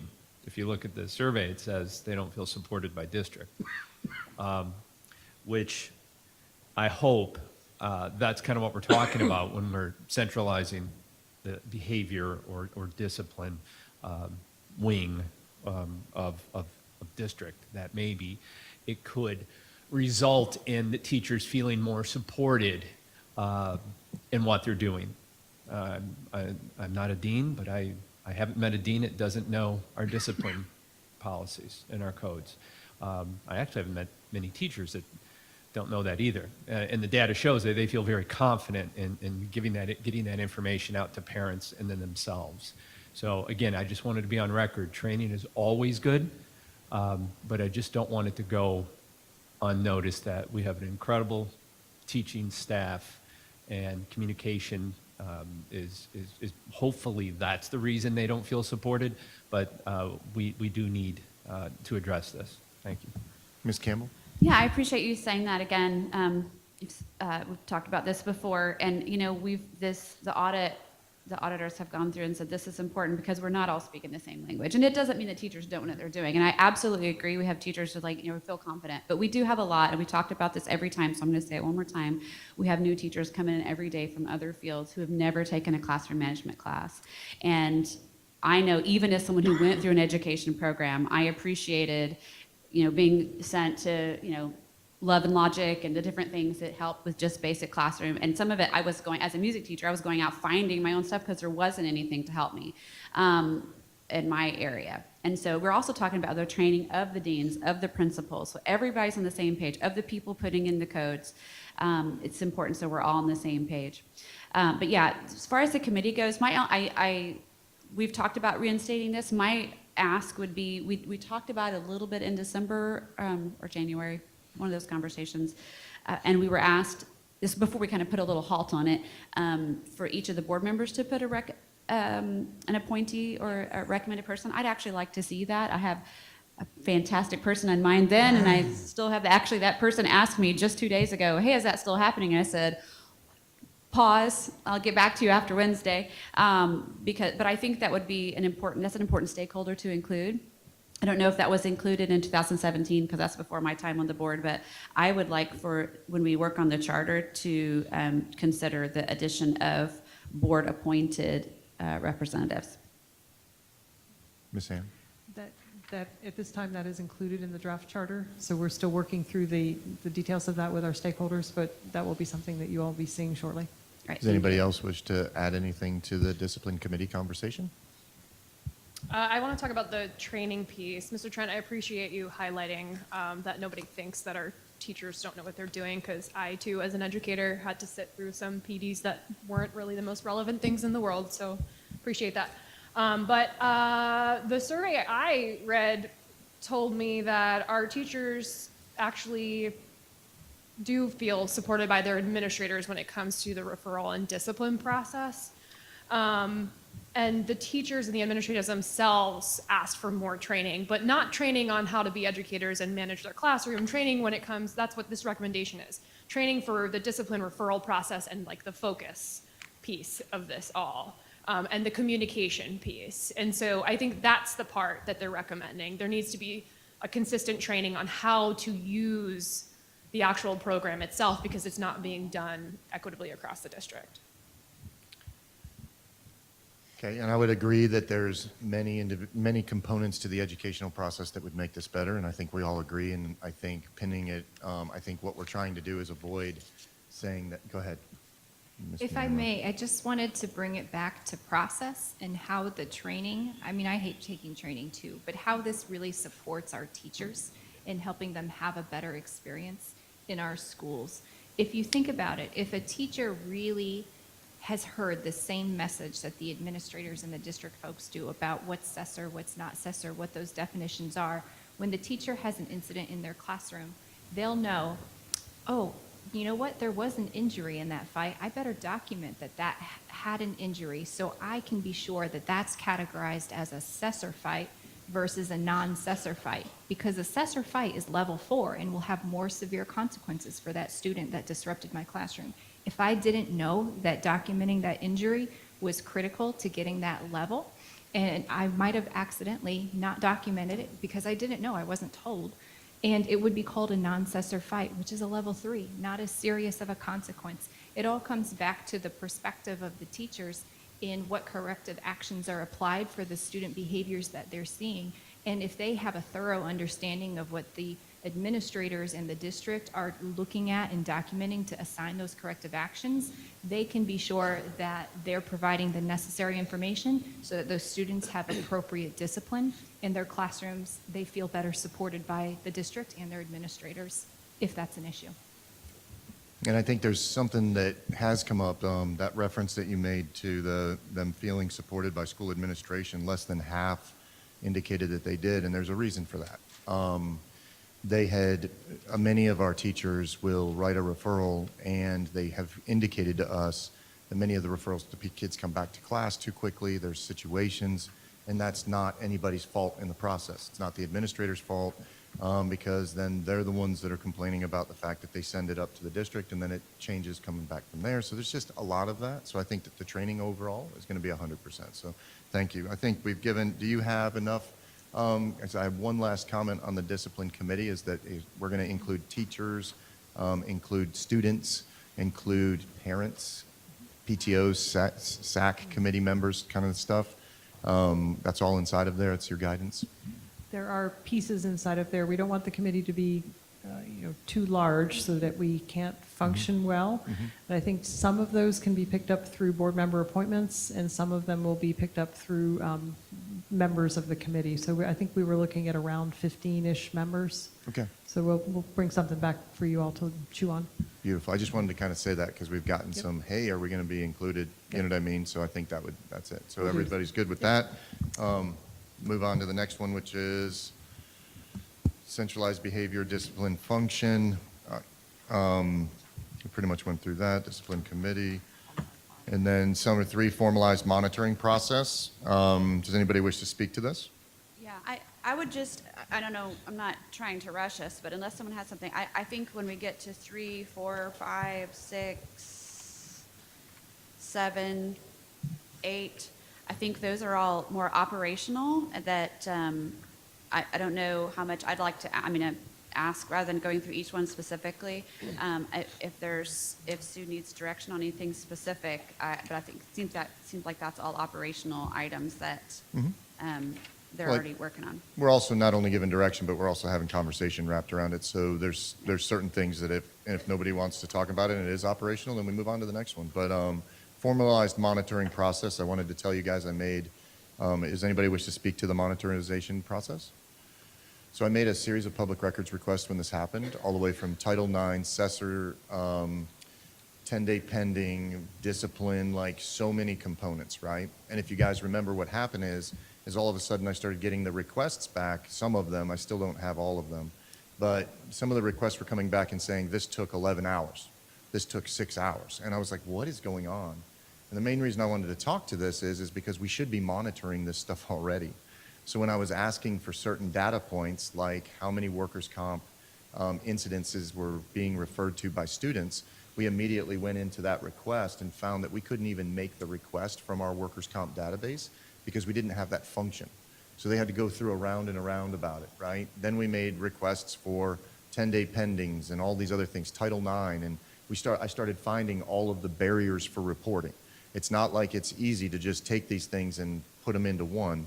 I wanted to say this is going to be a daunting task to pull in, you know what I mean, everything from Title IX, Cessor, 10-day pending, risk ratio, I mean, all of it. All those data points are coming into one thing. So I didn't want you guys, if we wanted to give them direction to be able to put together the cost of a system and those kind of things, they need to be able to have that direction too. So I think we're okay with the district moving forward with any costs related to doing that. Is that, I just wanted to touch base on that. We're all good? Thumbs up? Okay. All right. Number 4. And I'm sorry, if you guys want to cut in, just let me know at any time.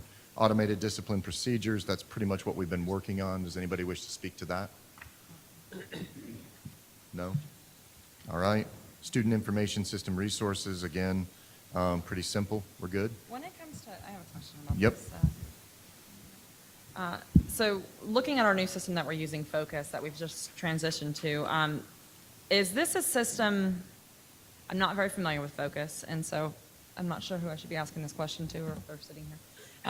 Is there capability for us to be able to monitor that? Because it's my understanding that Focus captures a lot of the information, and there's a lot of features that we're not currently utilizing.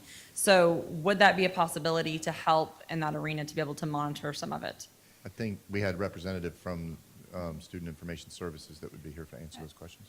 Mrs. Wright, yes, I've talked about that with Mr. Cheatham, and we would like to get sort of a dashboard database out to the board members so that you can monitor it. So that's part of what we're doing. Okay, thank you. You're on it. Yeah. Okay. So with that, formalized procedure documentation, I think we all agree with that. That is staff. Does anybody have any conversations on that? Nope. Student discipline policy compliance. Anybody wish to discuss anything related to that? I think this all gets captured with Yep. the first thing we talked about. Yep, it's all there. Accuracy and completeness of discipline documentation. I think a lot of these, just as Ms. Campbell had spoken to, the director or assistant superintendent will be working through, correct?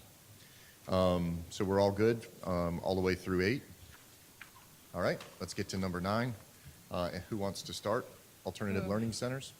I think there's a couple of recommendations here that we have to give some guidance to. I think we can start with, the fact that there's 2 recommendations of expansion or looking at some of our referral processes in relations to drug possession and stuff like that. Does anybody wish to begin the conversation? Yeah, I'll start. And I know we've said it again, but not in this, it was more of a, not as in a bigger audience. I would continue to request that we look at alternatives for because we have such a high percentage at the ALCs for drug offenses, specifically to marijuana, and there are other counties that are handling that differently.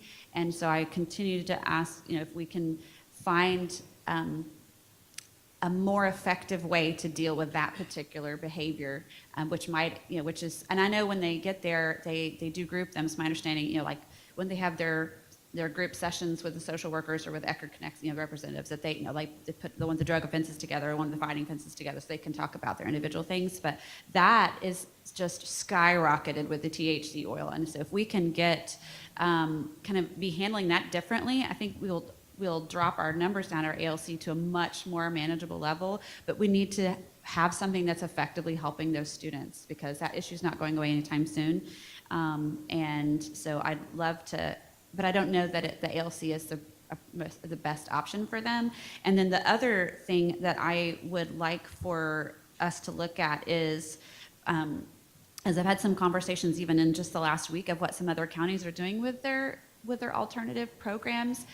Just about everybody has an ALC, whether they are a smaller county that has to outsource that, or if they have, stood up their own, or multiples. Everybody does it a little bit differently. Some of them have kind of a I don't know, a halfway point, but there's kind of a step before the ALC. I don't know. I don't know if we need to go to that drastic, but I just kind of like to take a look at what other areas are doing. But my biggest focus is finding, we've been talking about for several years now, trying to find a better option specifically for the drug offenses. Not for selling, distributing, but right now we're sending them for having it on their person, and I think we can, and potentially for using it. So we need to find a better solution that will help those students. Can I ask a quick clarifying question? Because I think I knew the number, but I don't want to throw it out. We had referred to to support what you were saying, please, a number of students that were at the ALCs that were there for drug possession as opposed to the rest of the ALCs. I think it was the largest of all the components, and then I remember it was over half of the actual kids that were there, but I wanted to verify, if you can, that's all, those numbers, to support Ms. Campbell. Slide 20, we are indicating the behaviors that led to alternative placement. So this may not correlate with number of students. This is behaviors. But drug possession is by far the #1 contributor for assessor incidents that led to alternative placement.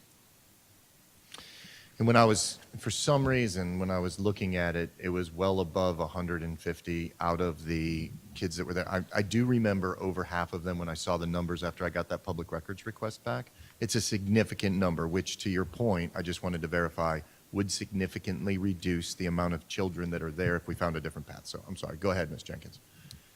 Yeah, I mean, I just want to remind everyone what I said on December 8th. We're #1 in the state for ALC placements.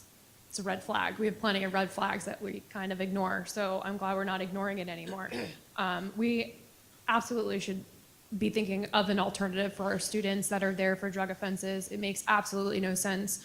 Never mind the fact that some of these students are not struggling academically, and then we're creating more trauma in their lives, removing them from their schools with these significant consequences, and then causing a decline in their academic performance, which doesn't benefit them in the long run. But I think we also need to take a look at our drug offenses overall, our drug use overall for all of our students, and figure out a way how to best support our students proactively before we even get to this point, because ultimately these are the kids who got caught doing it. And so if we really care and we want to make a difference in our students' lives, we need to be proactive and think about how we can do this and target this holistically across our district.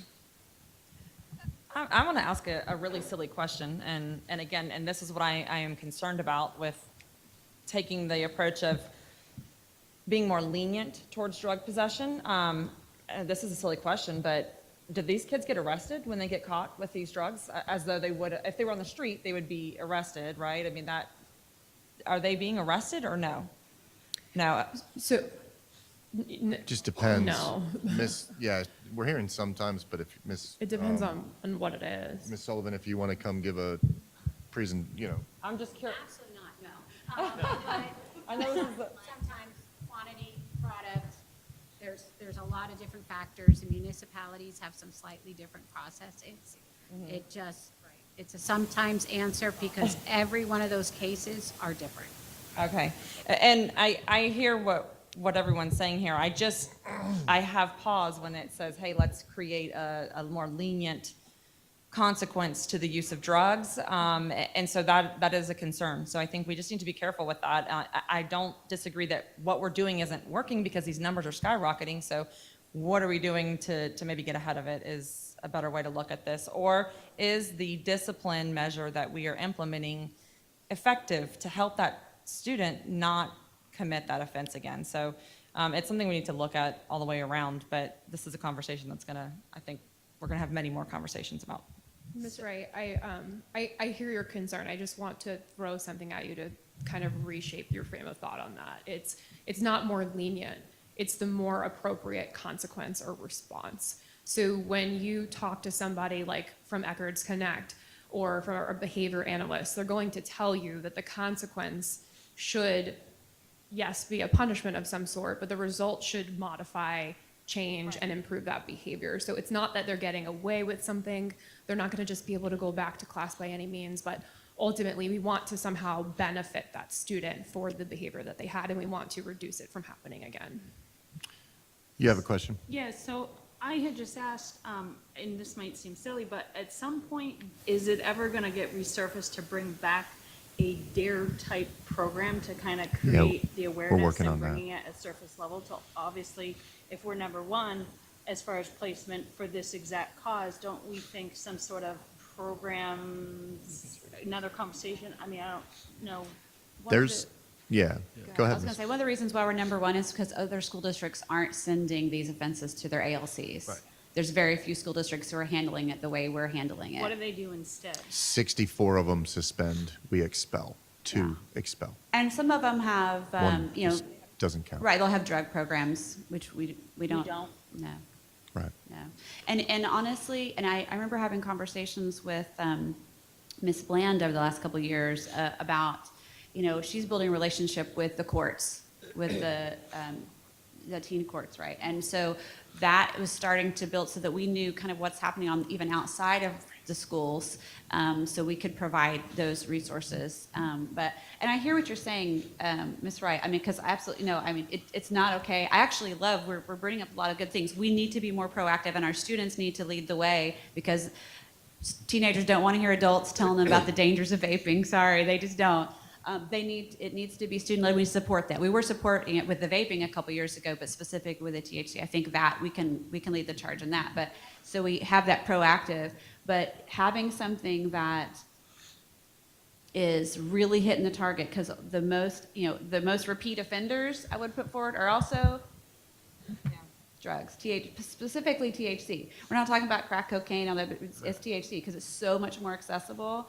And so we, you know, like I said, we've got to take a look at maybe what some of the other districts are doing. I loved the idea, and this is going to take a lot of funding, but I love the idea that was brought to us a couple years ago about a recovery high school. And I'm not saying we go that far because it's, you know, like but it was something that was done in Houston, and the students had to go there and it was specifically drug focused, to get them back on their feet, to do all the things that they needed and they could go back. Whatever it is, I don't have a solution for that, but I think we need to do it differently.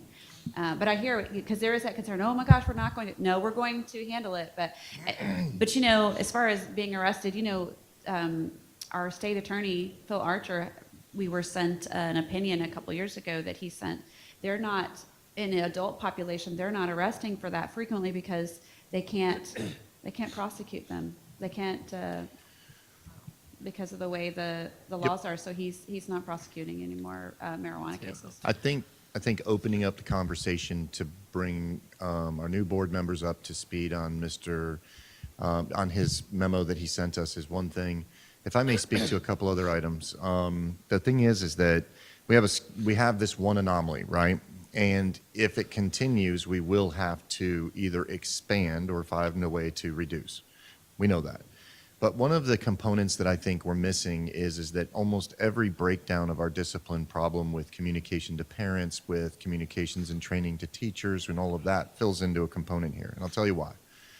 If you have, say for instance, communications that at the beginning of next year are going out telling a story about a student who was a great student who ended up with drug possession and had that story, that resonates with the other students to make sure that they kind of remember, hey, this is not the appropriate behavior. I promise you, those kind of communications, both to the parents and the students, will end up reducing some of those cases. The other piece is as far as training for the identification of people who may be in that area that may start slipping into those type drugs and stuff like that. We all see it happening. Just say, hey, how can I help you? And all those other things. Having those components in place, which are not in here, are what would rectify some of these cases to being reduced. The other piece is that 65 out of our 67 counties make it a second level offense to expel, and they have programs in place to actually catch it. I'll tell you why. Some kids are double offenders where they get caught the first time, then they come back and they're caught again. And that's on us, because many of us, we don't do the proper behavioral trainings and help those students. So I think that there's a couple of things that we can put in place that would reduce. But the ultimate question is if we are going to continue down this line of either reducing the actual offense to a second level expulsion, or if we're going to keep it here, we do have to proactively look at the expansions and everything else, because there's another component that we have where these students aren't full-time sitting inside of our schools, right? Like they're not. They're on a part-time basis. So we need to give direction on whether we want that to stop and come back or you know what I mean, continue. So those are just some of the things I wanted to put on the table. You guys have any other thoughts on that? You guys want to weigh in on bringing them back from virtual? Oh. No, I mean, they're doing what they can to make it happen with the students they have. And I know it was brought up at one point, I think by our former interim superintendent, about reopening a third ALC. I'm not going to be in favor of opening a third ALC until we get control of what is this large expansion that's happened with the drug issue. So I think, this is a issue we need to get a hold of. In the meantime, I think they're doing good work with what they're doing, and it may not be ideal for everybody, but it is what it is. And it's dangerous to have them all there in person over capacity. Okay, so when we talk about overcapacity, I'm pretty familiar with being in an ALC when we have too many kids in a classroom. So the drug program, I can see where you're saying this, right, is where it's the appearance that we might be going easy on drug possession. I could see that very easily from a parent side, of seeing a student out for 5 days and then they're back. However, when I was sat down and I was explained what a drug program could look like, it was even more help for the students and the family if they're in that program. When I was explained that originally, I said, I think some parents are going to choose the ALC because it's a lot less work on them, but it is a family situation. So I look forward to hearing presentations on what we could do. I was more excited about hearing the program because it is actual help. I mean, if you actually looked at the amount of sessions that they're required to have when a student is sent to an ALC, I believe it's like 5, regardless of how much time they're there. I think they may actually get more help out of this, because that's the idea. It isn't that we just want to send kids to ALCs. We want them to get help, that they don't do it again. And these programs made more sense when I heard it was a one and done type program. If you're sent away or you go through a program and you get caught a second time, we're not sending you through the program again. We're saying it's not working here, and now you do go to the ALC, or you do homeschooling, or you do private school. So that could alleviate a lot of ills. It could help the student and the family more, and it would help us by not needing to open and look at opening a third ALC. And then we could actually then focus on helping the kids who are at the ALC at that time. So we don't have little Johnny or Sally who got caught with a vape pen that had THC in it, and they didn't even know what it was, that kind of thing. So again, new superintendent coming on board. This is another area that is going to be staring them right in the face, and I look forward to working with them and Ms. Bland and the current organization, the ALCs, and giving us some alternatives. Ms. Wright? So I'm adamantly opposed to having them virtually. I just am. I feel that a lot of our parents are sitting at home trying to manage a child while they're going to work.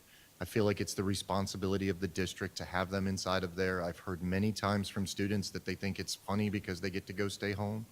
And I'll be honest with you, I don't feel that the virtual way of learning for some students is the best way of educating them. And I feel like if we're touching them every day, we have a better chance of curbing behavior, making them feel like a community and everything else. I feel the virtual piece in every aspect is in a negative. And that's just how I feel.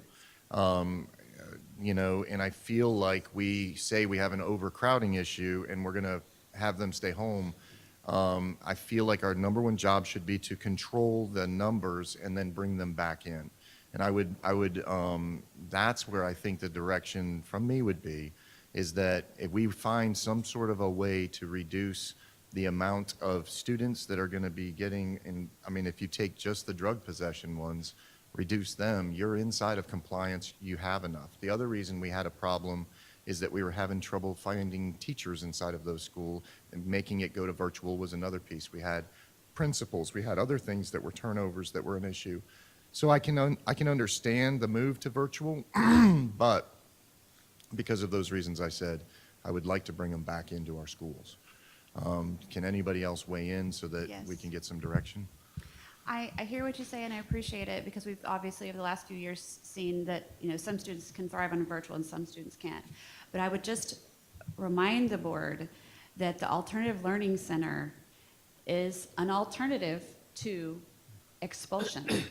And so you know, when you say that it's a really heavy burden on the parents, the alternative would be you're out of our schools and you don't get any services, you're on your own. You have to go homeschool, and I'm not trying to be harsh, but you know, your child committed an expellable offense, whatever that might be.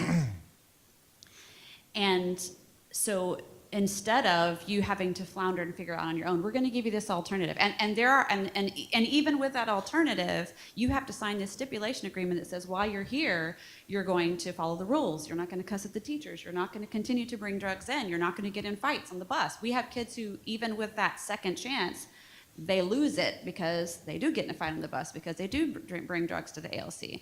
And then you're done. And then you're home. And then I'm sorry for the inconvenience of the parents, but that's where the parents' responsibility steps in, and they can send them to private school. They can try to, if some of them will accept, some of them won't. They can do Florida virtual school in some cases. But without us getting these numbers down again, the one way I would like for us to look at the numbers, obviously besides let's get systems in place so that we can have better student behavior overall. That's the ultimate goal, right? But with the ones who are committing these offenses, I want us to get the numbers down by doing something different and creative with the drug offenses, but I am not in favor of just bringing people back just because the virtual is bad, because the alternative is we're not serving them at all. And that, you know, they have to find their own option. And this is we do by providing the LCs. It may not be the ideal situation, but it is an alternative to being expelled altogether. Ms. Campbell, in a response to you, one of the things I wanted to say was it may have been misinterpreted. The majority of the students that are in these situations come from homes that may not be the best in the world, and so they're at home by themselves. And many of the other parents that are there, that they come from good homes, don't stop working. They just have their kid at home. And that kid sitting at home just saying, hey, this isn't so bad. I get to watch TV. I get to sit online. And I don't think that it does a good job that way. That's all. I just wanted to kind of create that. So, Ms. Jenkins, you want to say something? I can see you there. Yep. I would question how often or if we've ever visited the ALC, both of them, since they went virtual, and had conversations with the staff and the administration there. That's number one.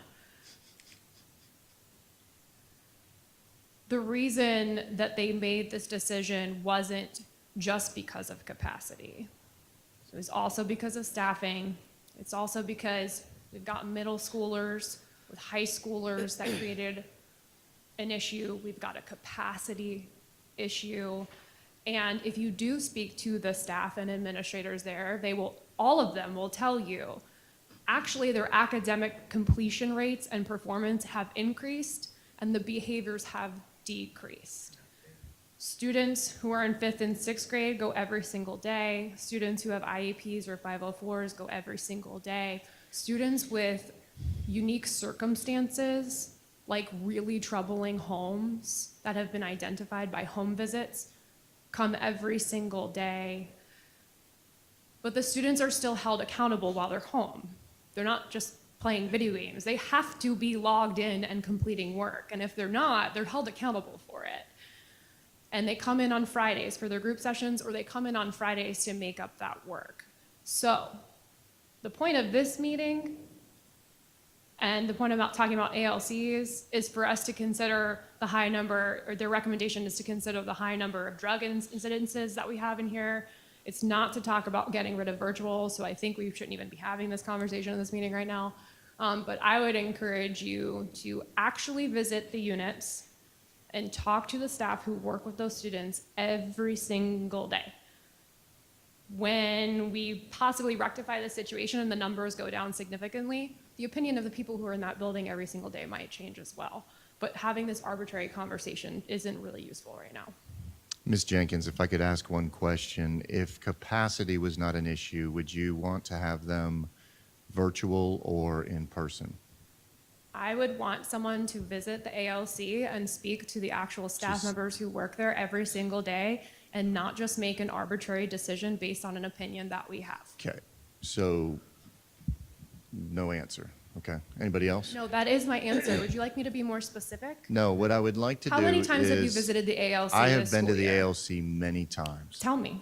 Ms. Jenkins, this is completely inappropriate It's not, the way Mr. that you're Susan. doing You this. just asked me a follow-up not a- question and said I didn't answer you. It is not about... Okay, well, that's what I'm trying to get at, is we can't make these decisions just based off of our opinions. We have to use data and facts and go to the people who do it every single day. So go ahead and visit it and talk to them. That is my answer for you. It's not a no answer. That's my answer for you.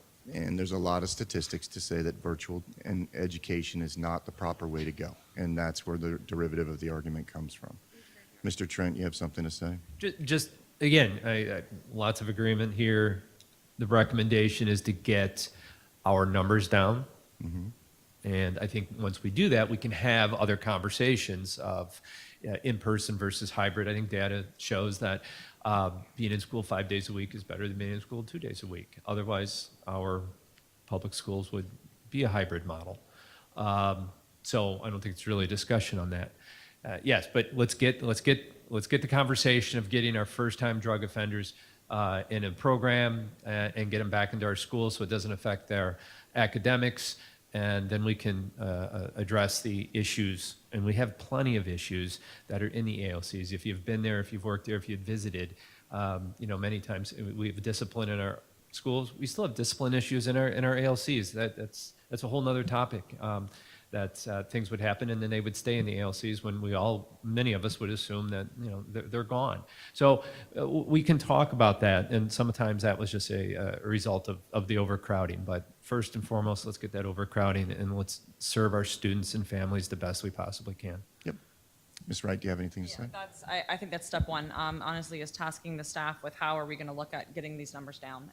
And we can't really even have the discussion of opening it up to 5 days a week until we get the numbers down because we don't have the capacity right now to do it. So I'm in favor of asking staff to bring back something to us that is a suggestion on how we're going to move forward on helping these students, especially when it comes to the drug offenses.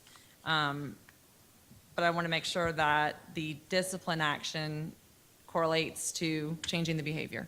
So that's my major concern, is that I don't, the leniency of it, maybe we are implementing the wrong discipline and that's why we're not seeing a behavioral change. So we need to look at that. So I think the recommendation is not expansion as far as facilities and stuff like that, to bring back a conversation. And we can probably do that at like a workshop, and we can deep dive some of these into some deeper conversations as far as fidelity. Yes, sir, I think we'll be prepared to do that shortly. Dr. Webley's been working on that with her team. Beautiful. Anybody else on that piece? Nope. All right, so that's pretty much all of those recommendations. Is there any just openly conversations that we wanted to speak to, some suggestions and stuff like that? Anybody wish to start? Anybody? Don, you've been kind of quiet today, man.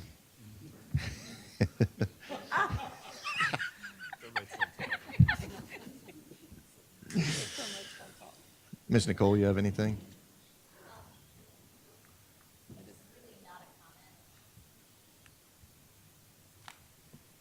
Don. Surprising coming from me. But as an audit committee, because we initiated the audit, we approved the report from RSM, what is our next step to ensuring that the recommendations are being met and the oversight is being done from someone that is appropriate? My thought process was to create a parking lot item, because I don't think we know enough right now to bound these Right. recommendations somehow. But to put an item in our parking lot that we can go back and maybe address in a few months as they kind of filter things out. Are we looking for staff to report to us? Are we going to, at that time, determine if RSM is going to look at the recommendations in place? I would ask RSM to come back and go through each recommendation and tell us where they think things are. and then we can kind of forge a path from there. That was my thought process. We plan to perform a full scope follow-up once remediation has been put into place. And since the district is working on that remediation plan, it's not appropriate yet to do that follow-up, but we'll continue to monitor. I think it's going to be incumbent upon us. I agree with the idea of the follow-up, but it's going to be incumbent upon us to go back, take a look at our audit plan, and see how all of this is going to fall in. You know, we got to make sure we're using our resources wisely. And we haven't come to the school board and asked for additional money, but we may get in a position where there are things that we need to do that we can't do because we are expending resources on this one item. So in my mind, there's a lot of follow-on conversations we need to do, and it'll be a few months down the road. But I do agree that we've got to do some follow-up. You guys have anything? The one thing that I had, and I guess it's a question from Mr. Gibbs, is, you know, we started with the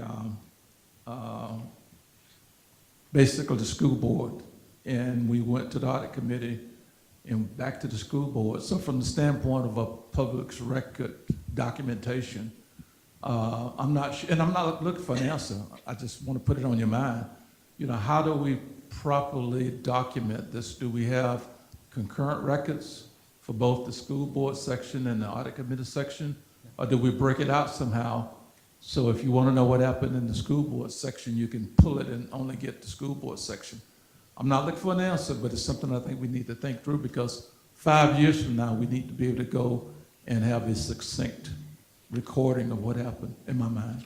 Right, yeah, the recording can be put on both categories. As far as minutes go, Mr. Susan adjourned the board meeting at 10, and you convened the audit committee meeting at that time. So the finishing up of this would be under the audit committee. So we might have to take that audit committee meeting minutes and put them under the school board side.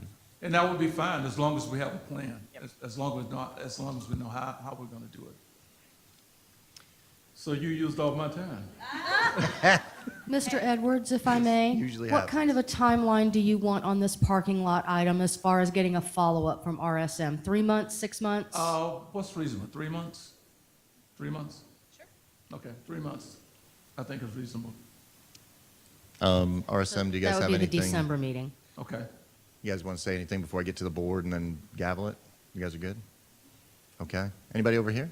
Yeah, I just wanted to add, I just want to share my appreciation with the audit committee. I know there was some question as to whether this fell under your jurisdiction, because it's not really a financial thing, but really it is. Because every family that leaves our district to go to another school because they're concerned about the discipline issue, that's a financial issue. Every lawsuit, because they didn't think we handled it correctly, or a staff member that leaves and we have to, those are financial issues. And so while it's not directly financial, I appreciate you guys taking this plunge to approve the change in the audit focus. And by the way, I know we had to move a really important audit off to put this one on, the property control one. I am absolutely in favor of that being next in line and getting done. But I just, again, wanted to thank you for being flexible in this, because this is such an important issue that we needed to tackle, and we needed your oversight on this issue. So it's not just us, it's a whole community, whole organization effort and eyes on a really important topic. And I'd like to speak to that. Oh, yeah. I think we do, as a committee, need to go back and relook at what we did not get done, but what needs to be done. And if we have to come and ask for more money, we need to do that. But we need to go do that. So that would be an item for the next meeting, as I see it. So you guys have got homework. Go through this thing and come back with ideas. Thank you. Jean, Jennifer? Yeah, so I have a couple of questions that I want to ask. And so what's difficult is we've been talking about this conversation for 6 months. There's been chaos and controversy, and this audit was completed, and it's brought forward to us with recommendations talking about the process, which is wonderful. But I have to ask questions that were obviously deep dove into by RSM when they did this audit that weren't necessarily presented here today for clarification's sake. Because quite frankly, lots of damaging messages were put out into the universe since this conversation started. And I think that the staff of our public schools deserves to hear and be recognized, as well as the community that supports our schools. So I have a couple of questions. So question number one, the survey of our staff is on a scale of 1 to 10. Can you please re-inform everyone what that scale actually means, that it's not a percentage? Sure. So all of the questions were designed to be responded to on a scale of 0 to 10, from strongly disagree to strongly agree. And in our full report, not here in the slides today, but in the full report that was issued, we did plot out the frequency of response for each category, as well as the overall average for total responses for that question. Thank you. So if a response had a 5, it doesn't mean 50% of the people necessarily said that answer. Correct.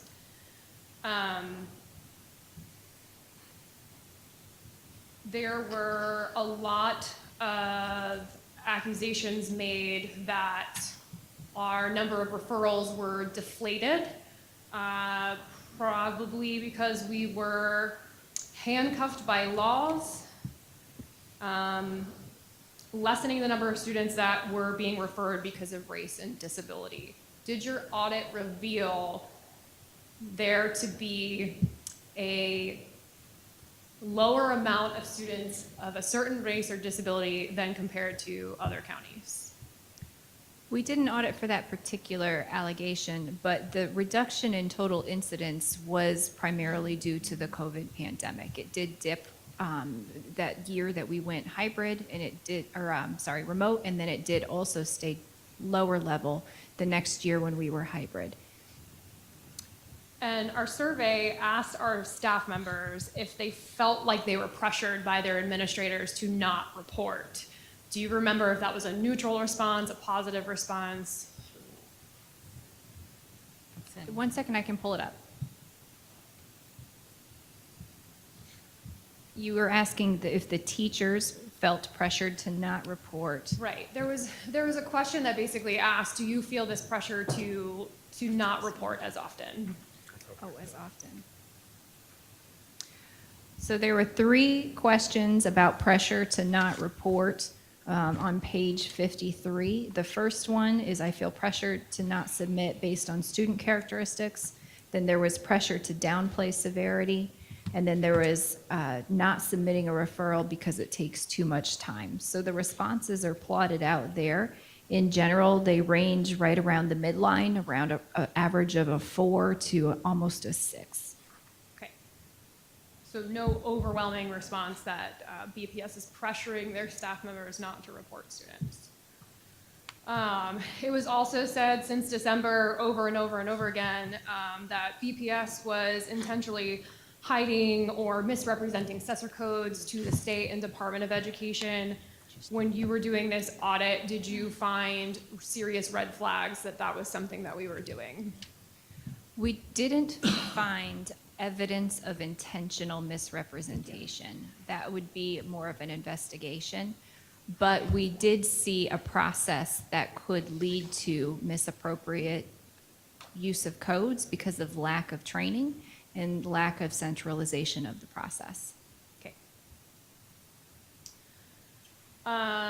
Appreciate all of your recommendations, but just for the sake of clarity for the district again and for our staff, would you agree that some of these things were things that our staff was absolutely aware of and or when suggested amendable to and ready to implement and or have already started processes of?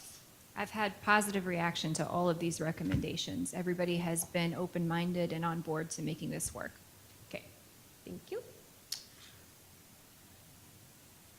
And then I have one really important last question. we did this audit because the Office of Safe Schools required us to have an audit done. And so you can answer this as succinctly as you'd like and feel comfortable answering. How active was the Office of Safe Schools in this process? How often did they respond or communicate with you? And did they address specific concerns with our data, or did they ask specific concerns about specific staff members? The OSS is conducting their own investigation, separate and apart from ours, but we communicated a couple of times. I kept the OSS apprised as to the status of our audit so that they could pivot or do whatever they needed to do with their investigation on their side. Okay, thank you, appreciate it. Ms. Campbell, anything? All right, Mr. Trent? I have one question, just because I legitimately want to know. Most of the questions that are in this survey are simply a yes or no question. You would answer it yes or no. But for some of them, they're scaled with this 1 to 10 or 0 to 10 degree, which it's messing with the numbers a little bit for your average percentage. Because what I look at is I'm looking at, hey, how many of them are grouped in the 8, 9, 10, so they strongly agree, or in the 0, 1, 2, they would strongly disagree. I'm looking at the extreme ends of both, and that's basically a yes or a no. So why choose the scale like that? None of these are yes/no questions. Every question was a scaled response. No, I know, but is this BFT's survey or is this your survey? Sorry, I'm trying to. You may be looking at BFT's survey. It doesn't indicate in here, does it, that it's BFT's versus yours? So BFT's Appendix is attached D, all the way at the end. Appendix D is Okay, no, Burford this is- Federation of Teachers survey. Well, these are all yes or no questions. I understand the requirements and content outlined within the BPS Student Code of Conduct and Discipline Manual. That would be a yes or a no, right? We felt it was important to capture the level of comfort of the stakeholders. Some may feel a 5, sometimes I feel comfortable, sometimes I don't. Some might feel like a 10. I always feel comfortable every day, every incident. And in order for us to provide better feedback to you all about the degrees of comfort, we thought a scaled approach was best. Okay. All right, thank you. I think it does go back to the statistics that you were doing. And if you look at, say, page 52 of the report, I have experienced student behavior that's led me to feel unsafe in the classroom. The percentages would be of what their feelings are. So 30% was a level 10, right? 13% was a level 9, 8% was a 17. So basically, you would take, if you were to say 7.0, which is the median, that 8, 17, 13, and 30%, that percentage, which is total, it's roughly 69, 70, is felt as a 7, 8, or 9 on the scale of experiencing student behavior that's led them to feel unsafe. Is that correct, the way I did that? Sorry, I didn't realize that was at me. It's okay. No, I'm sorry. So when you're looking at, if you can take the middle school survey results for the teacher, and it says that it's a 7.0, say, for instance, when you're looking at the percentages, that's just how many of the total respondents fell into 0, 1, 2, 3, 4, 5. Correct. So if you have a 50% mark, that would be that, like, if 5 plus 5 plus 2 plus 5 plus 2 plus 8 went all the way over until you got to 50% would be about where that is. And is that where you drew that 7.0? So the 7.0 is a pure average of all the responses together. So the average response was that the people felt, middle school, 70% of the people, or not 70%, but the average score among all representatives was a 7, that they felt like that's the level of behavior has led them to feel unsafe in the classroom. Correct. It's an average score of all the responses. Right. And if you wanted to figure out the total number that are in each one of them, then you can just figure out of a percentage that 50% or wherever they're at is inside there. So thank you. Anybody else have any other questions? Yeah, just remind me of something. So I'm going to ask a question that I'm pretty confident I know the answer to in order to give some information to my follow-up question. were you able to identify the types of classrooms that saw behaviors occurring more often? So was it kindergarten classrooms, middle school classrooms, and ESC classrooms, or was that something different? There is a lot of data in that student information system, and if the district wants to slice what we did even further, and I would encourage them to do so, but we did slice it to some degree, if I could find the page for you, in our statistical analysis sections, starting on page 29. There's a number of ways that we looked at data. In the top left-hand chart, beginning on page 29, we did slice data by level of school, not all the way down to the grade level degree, but you certainly could with the data that the district has available.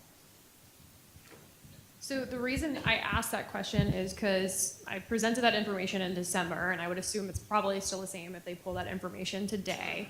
But it's important information for us to know because this survey was completely anonymous. They didn't even identify what grade level they were teaching, correct?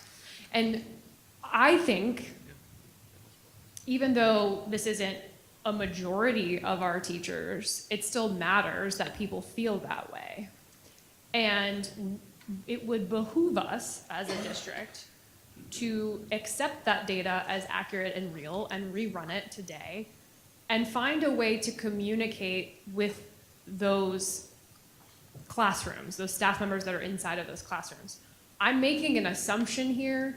My gut tells me people who filled out this survey probably experience behaviors that frustrate them daily because they came out of their way to fill out this survey. And so if we go to the classrooms that have the most number of incidents and reports and had conversations and a survey to those teachers, we can figure out a better way of supporting them. What exactly is making you feel unsafe? Is it because you don't feel supported by your administrator? Or is it the actual physical behavior of the child in your classroom? What kind of behaviors are making you feel unsafe?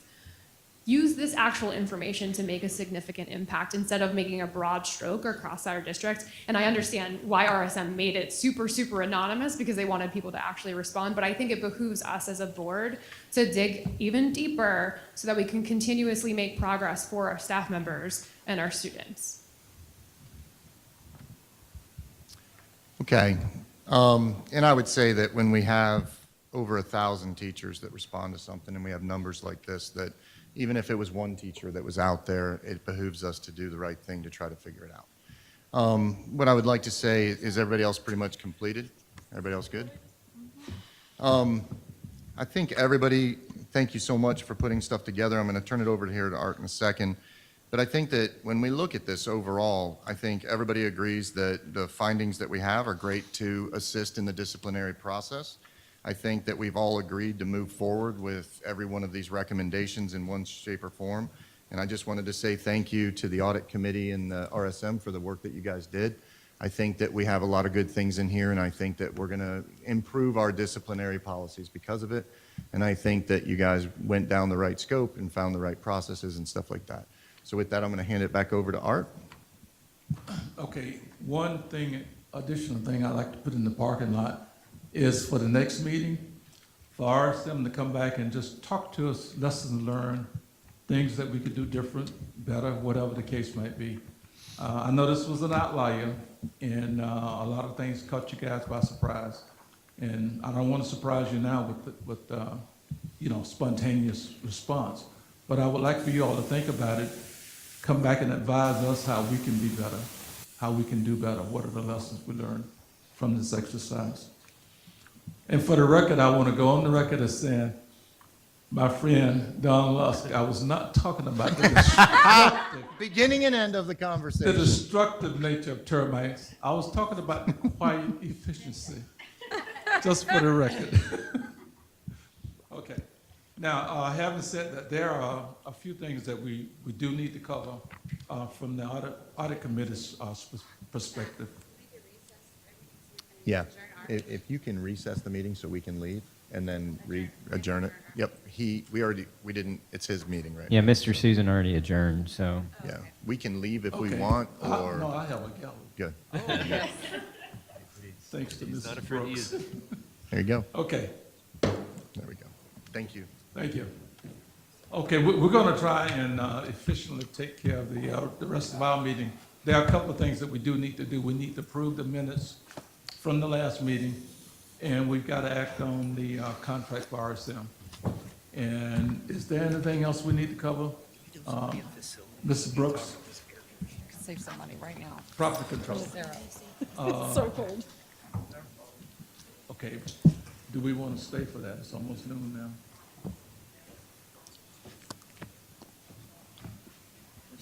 Okay.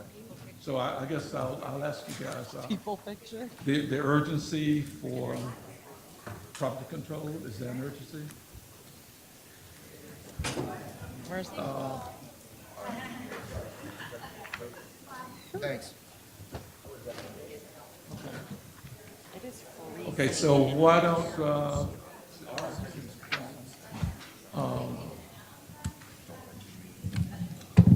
property control, that would be them. I think they left because we're gonna discuss that contract. I know you guys.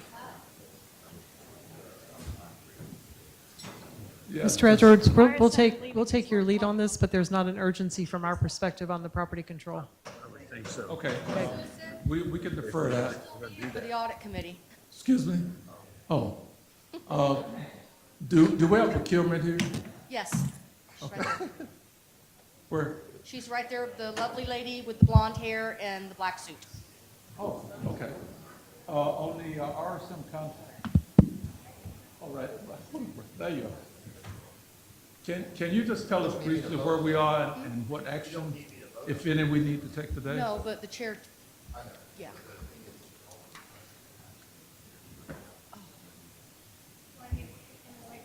Please. You got to turn it on. This one's on.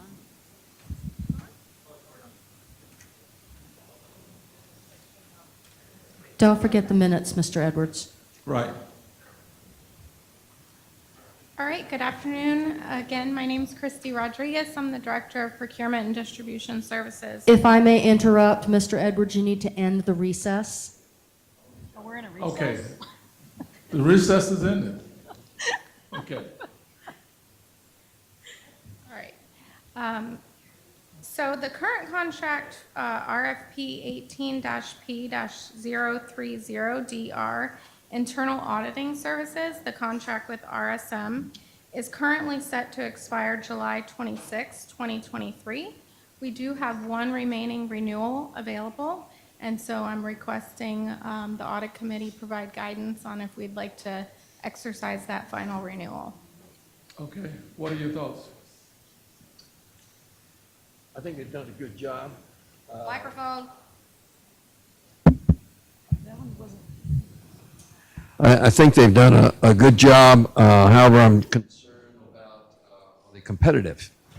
And I presume as they are. Have we done any competitive research with their contract? We have not done any research as we're currently under a contract. The last time the solicitation was done was 2018. We're talking about a one-year renewal. Okay. And then we will go through the RFP process. In fact, we don't have time now to go through the RFP process. If No. we had to, it would be very condensed. I think because the audit committee was previously scheduled to meet, I think, a month ago.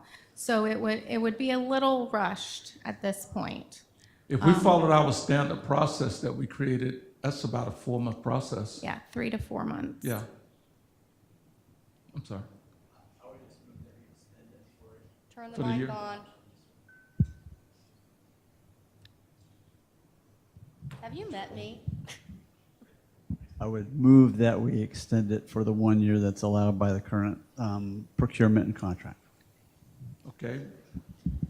I'll second that. It's been properly moved and second that we extend the audit committee, the audit contract for RSM for the 1-year period that's currently in the contract. Are you ready for the question? All in favor, say aye. Aye. And opposed? Okay, ayes have it, so it's carried. The one thing I would ask is that at our next meeting, that you bring the process back, so, these guys have a chance to see what's involved in it. Absolutely. And we can go through it. Absolutely. I'll be happy to. Thank you. Okay, thank you so much. The other thing we need to do is act on the minutes from the last meeting.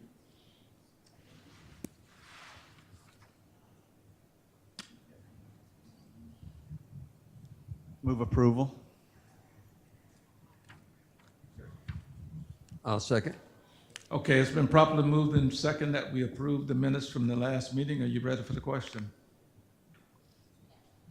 All in favor, say aye. Unopposed? Okay. Ayes have it, so it's carried. The other item is the Auditor General report. I think we had a couple of actions out of there, but is there anything we need to discuss today?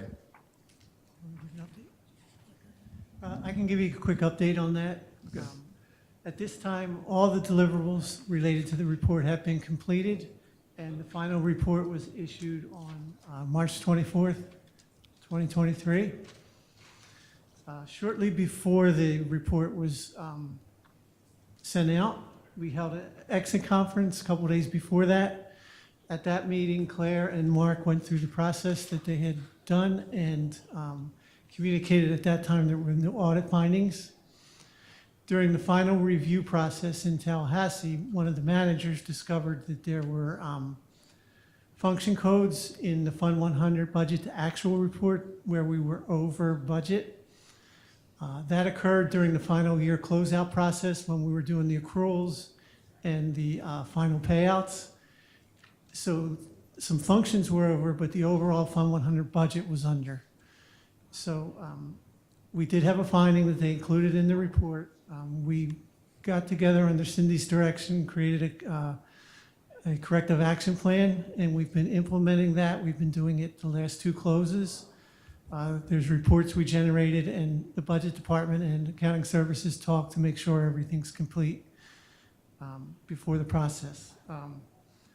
So we do take it seriously, and we did put the corrective action in plan, and we're moving forward. All in all, we're still proud of the work that was done here at the office, at the schools, and our partner departments who assisted with the year-end work. It's just that, we have that one finding, and we're working to make sure it doesn't happen again and that no other ones come up. Someplace I missed it, I believe. I don't know what the finding is. So in the final report in our ACFR, there's a Fund 100 report that's budget to actual, and there were some function codes that we were actually over budget at year end. The reason they were over budget is because we had done the transfers and the final payouts and the accruals, but we didn't get the final budget amendments approved to move the budget so that they wouldn't be over. So more of a procedural thing that we missed. And did they accept your remediation of it? Yes, it's in the final report, and yes. Okay. Has that information been relayed to the audit committee? I don't remember seeing that additional item. This is the first time we've had the opportunity to get, this is the first time we're together after the report. And when was this finding made? The report came out on the 24th of August. Oh, I'm sorry, 24th of March. Okay. All right. I guess my expectation in the future would be when something like this happens that you let us know, whether you've got the solution or not, but at least that we've got an issue. And my next question would be, is this something that should have been picked up in the external audit? Should MSL have picked this up? It could have been, I'm not sure. Okay, so. Yeah, yes, to answer your question, it could have been, yes. Okay, well, I'd like for you to come back to the next meeting and tell us if we had a process breakdown. We need to understand. Yeah. Okay. Yeah, we definitely did. That's why we got the corrective action. And, we've put reports in place to make sure it doesn't happen again. A process breakdown from the standpoint of the firm that we pay to do these audits. Was there a miss on their part? Oh, okay. I'm not looking to crucify anybody. Yeah, I just want to yeah. understand. An audit doesn't catch everything. It definitely was missed, but And I think because we don't understand where it came from, we're hearing that it was a procedural miscue. Yes. No financial impact on the financial statements. No, Okay. it didn't change the audit report. It still says that we're, the information is correct and there's no material weakness or anything like that. Okay. It's just a finding, It's a an procedural operational- finding we need to clean up. Is it a finding or an observation? Am I wrong to ask for like the reports to review it, or am I Well, supposed to? we've asked for them to send that to us. Yeah. Did I miss it? No, we hadn't received it yet. You can, It's called an additional matter finding, okay. and it's right in the front of their report. Did you send us that report? I don't know if it was sent. We got quite a few before the meeting. Was it in one of the emails? I'm not sure. I'll find out. Mhm. And if not, if you would send it to us, please. Yes, sir. Okay. What was the amount involved there? There were various amounts.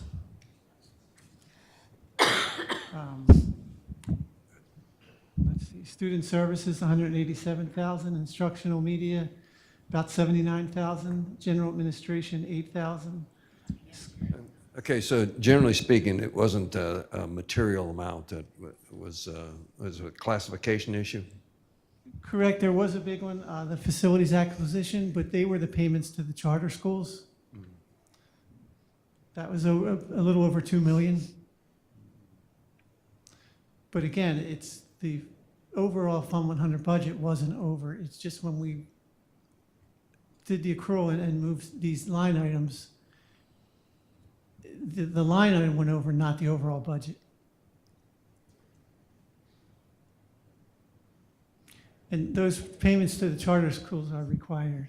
Was that a matching of the budget to the actual? Is that what we're saying here? Yes. Okay, so the budget was misclassified, is that what we're saying, or? Usually, right around the time we make those payments, we do a budget transfer so that the budget and the payment hit at the same time.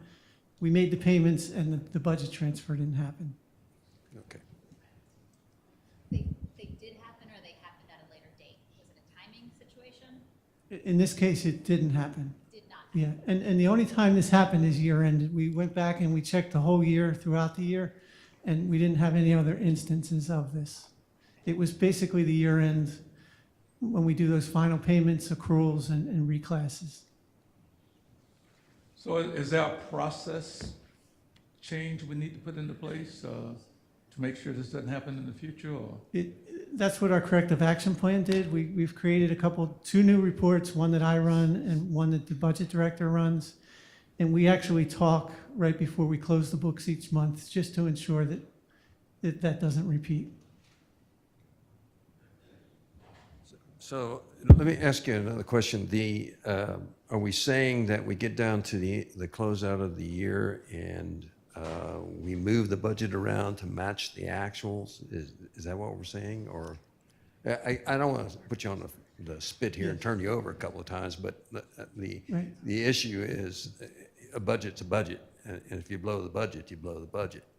But if the budget was inappropriately allocated to a particular area, that would be the process that I would think needed to be addressed. We move it for a couple of different reasons. And the big one was a result of, again, the expenditure and the transfer usually happen around the same time.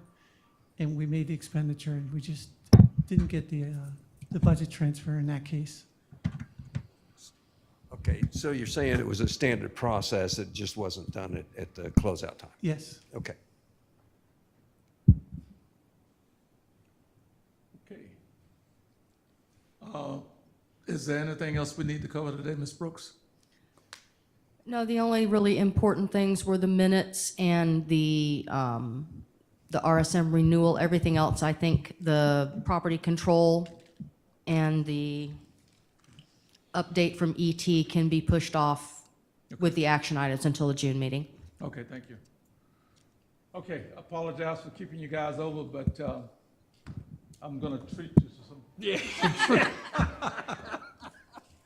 Thanks, everybody.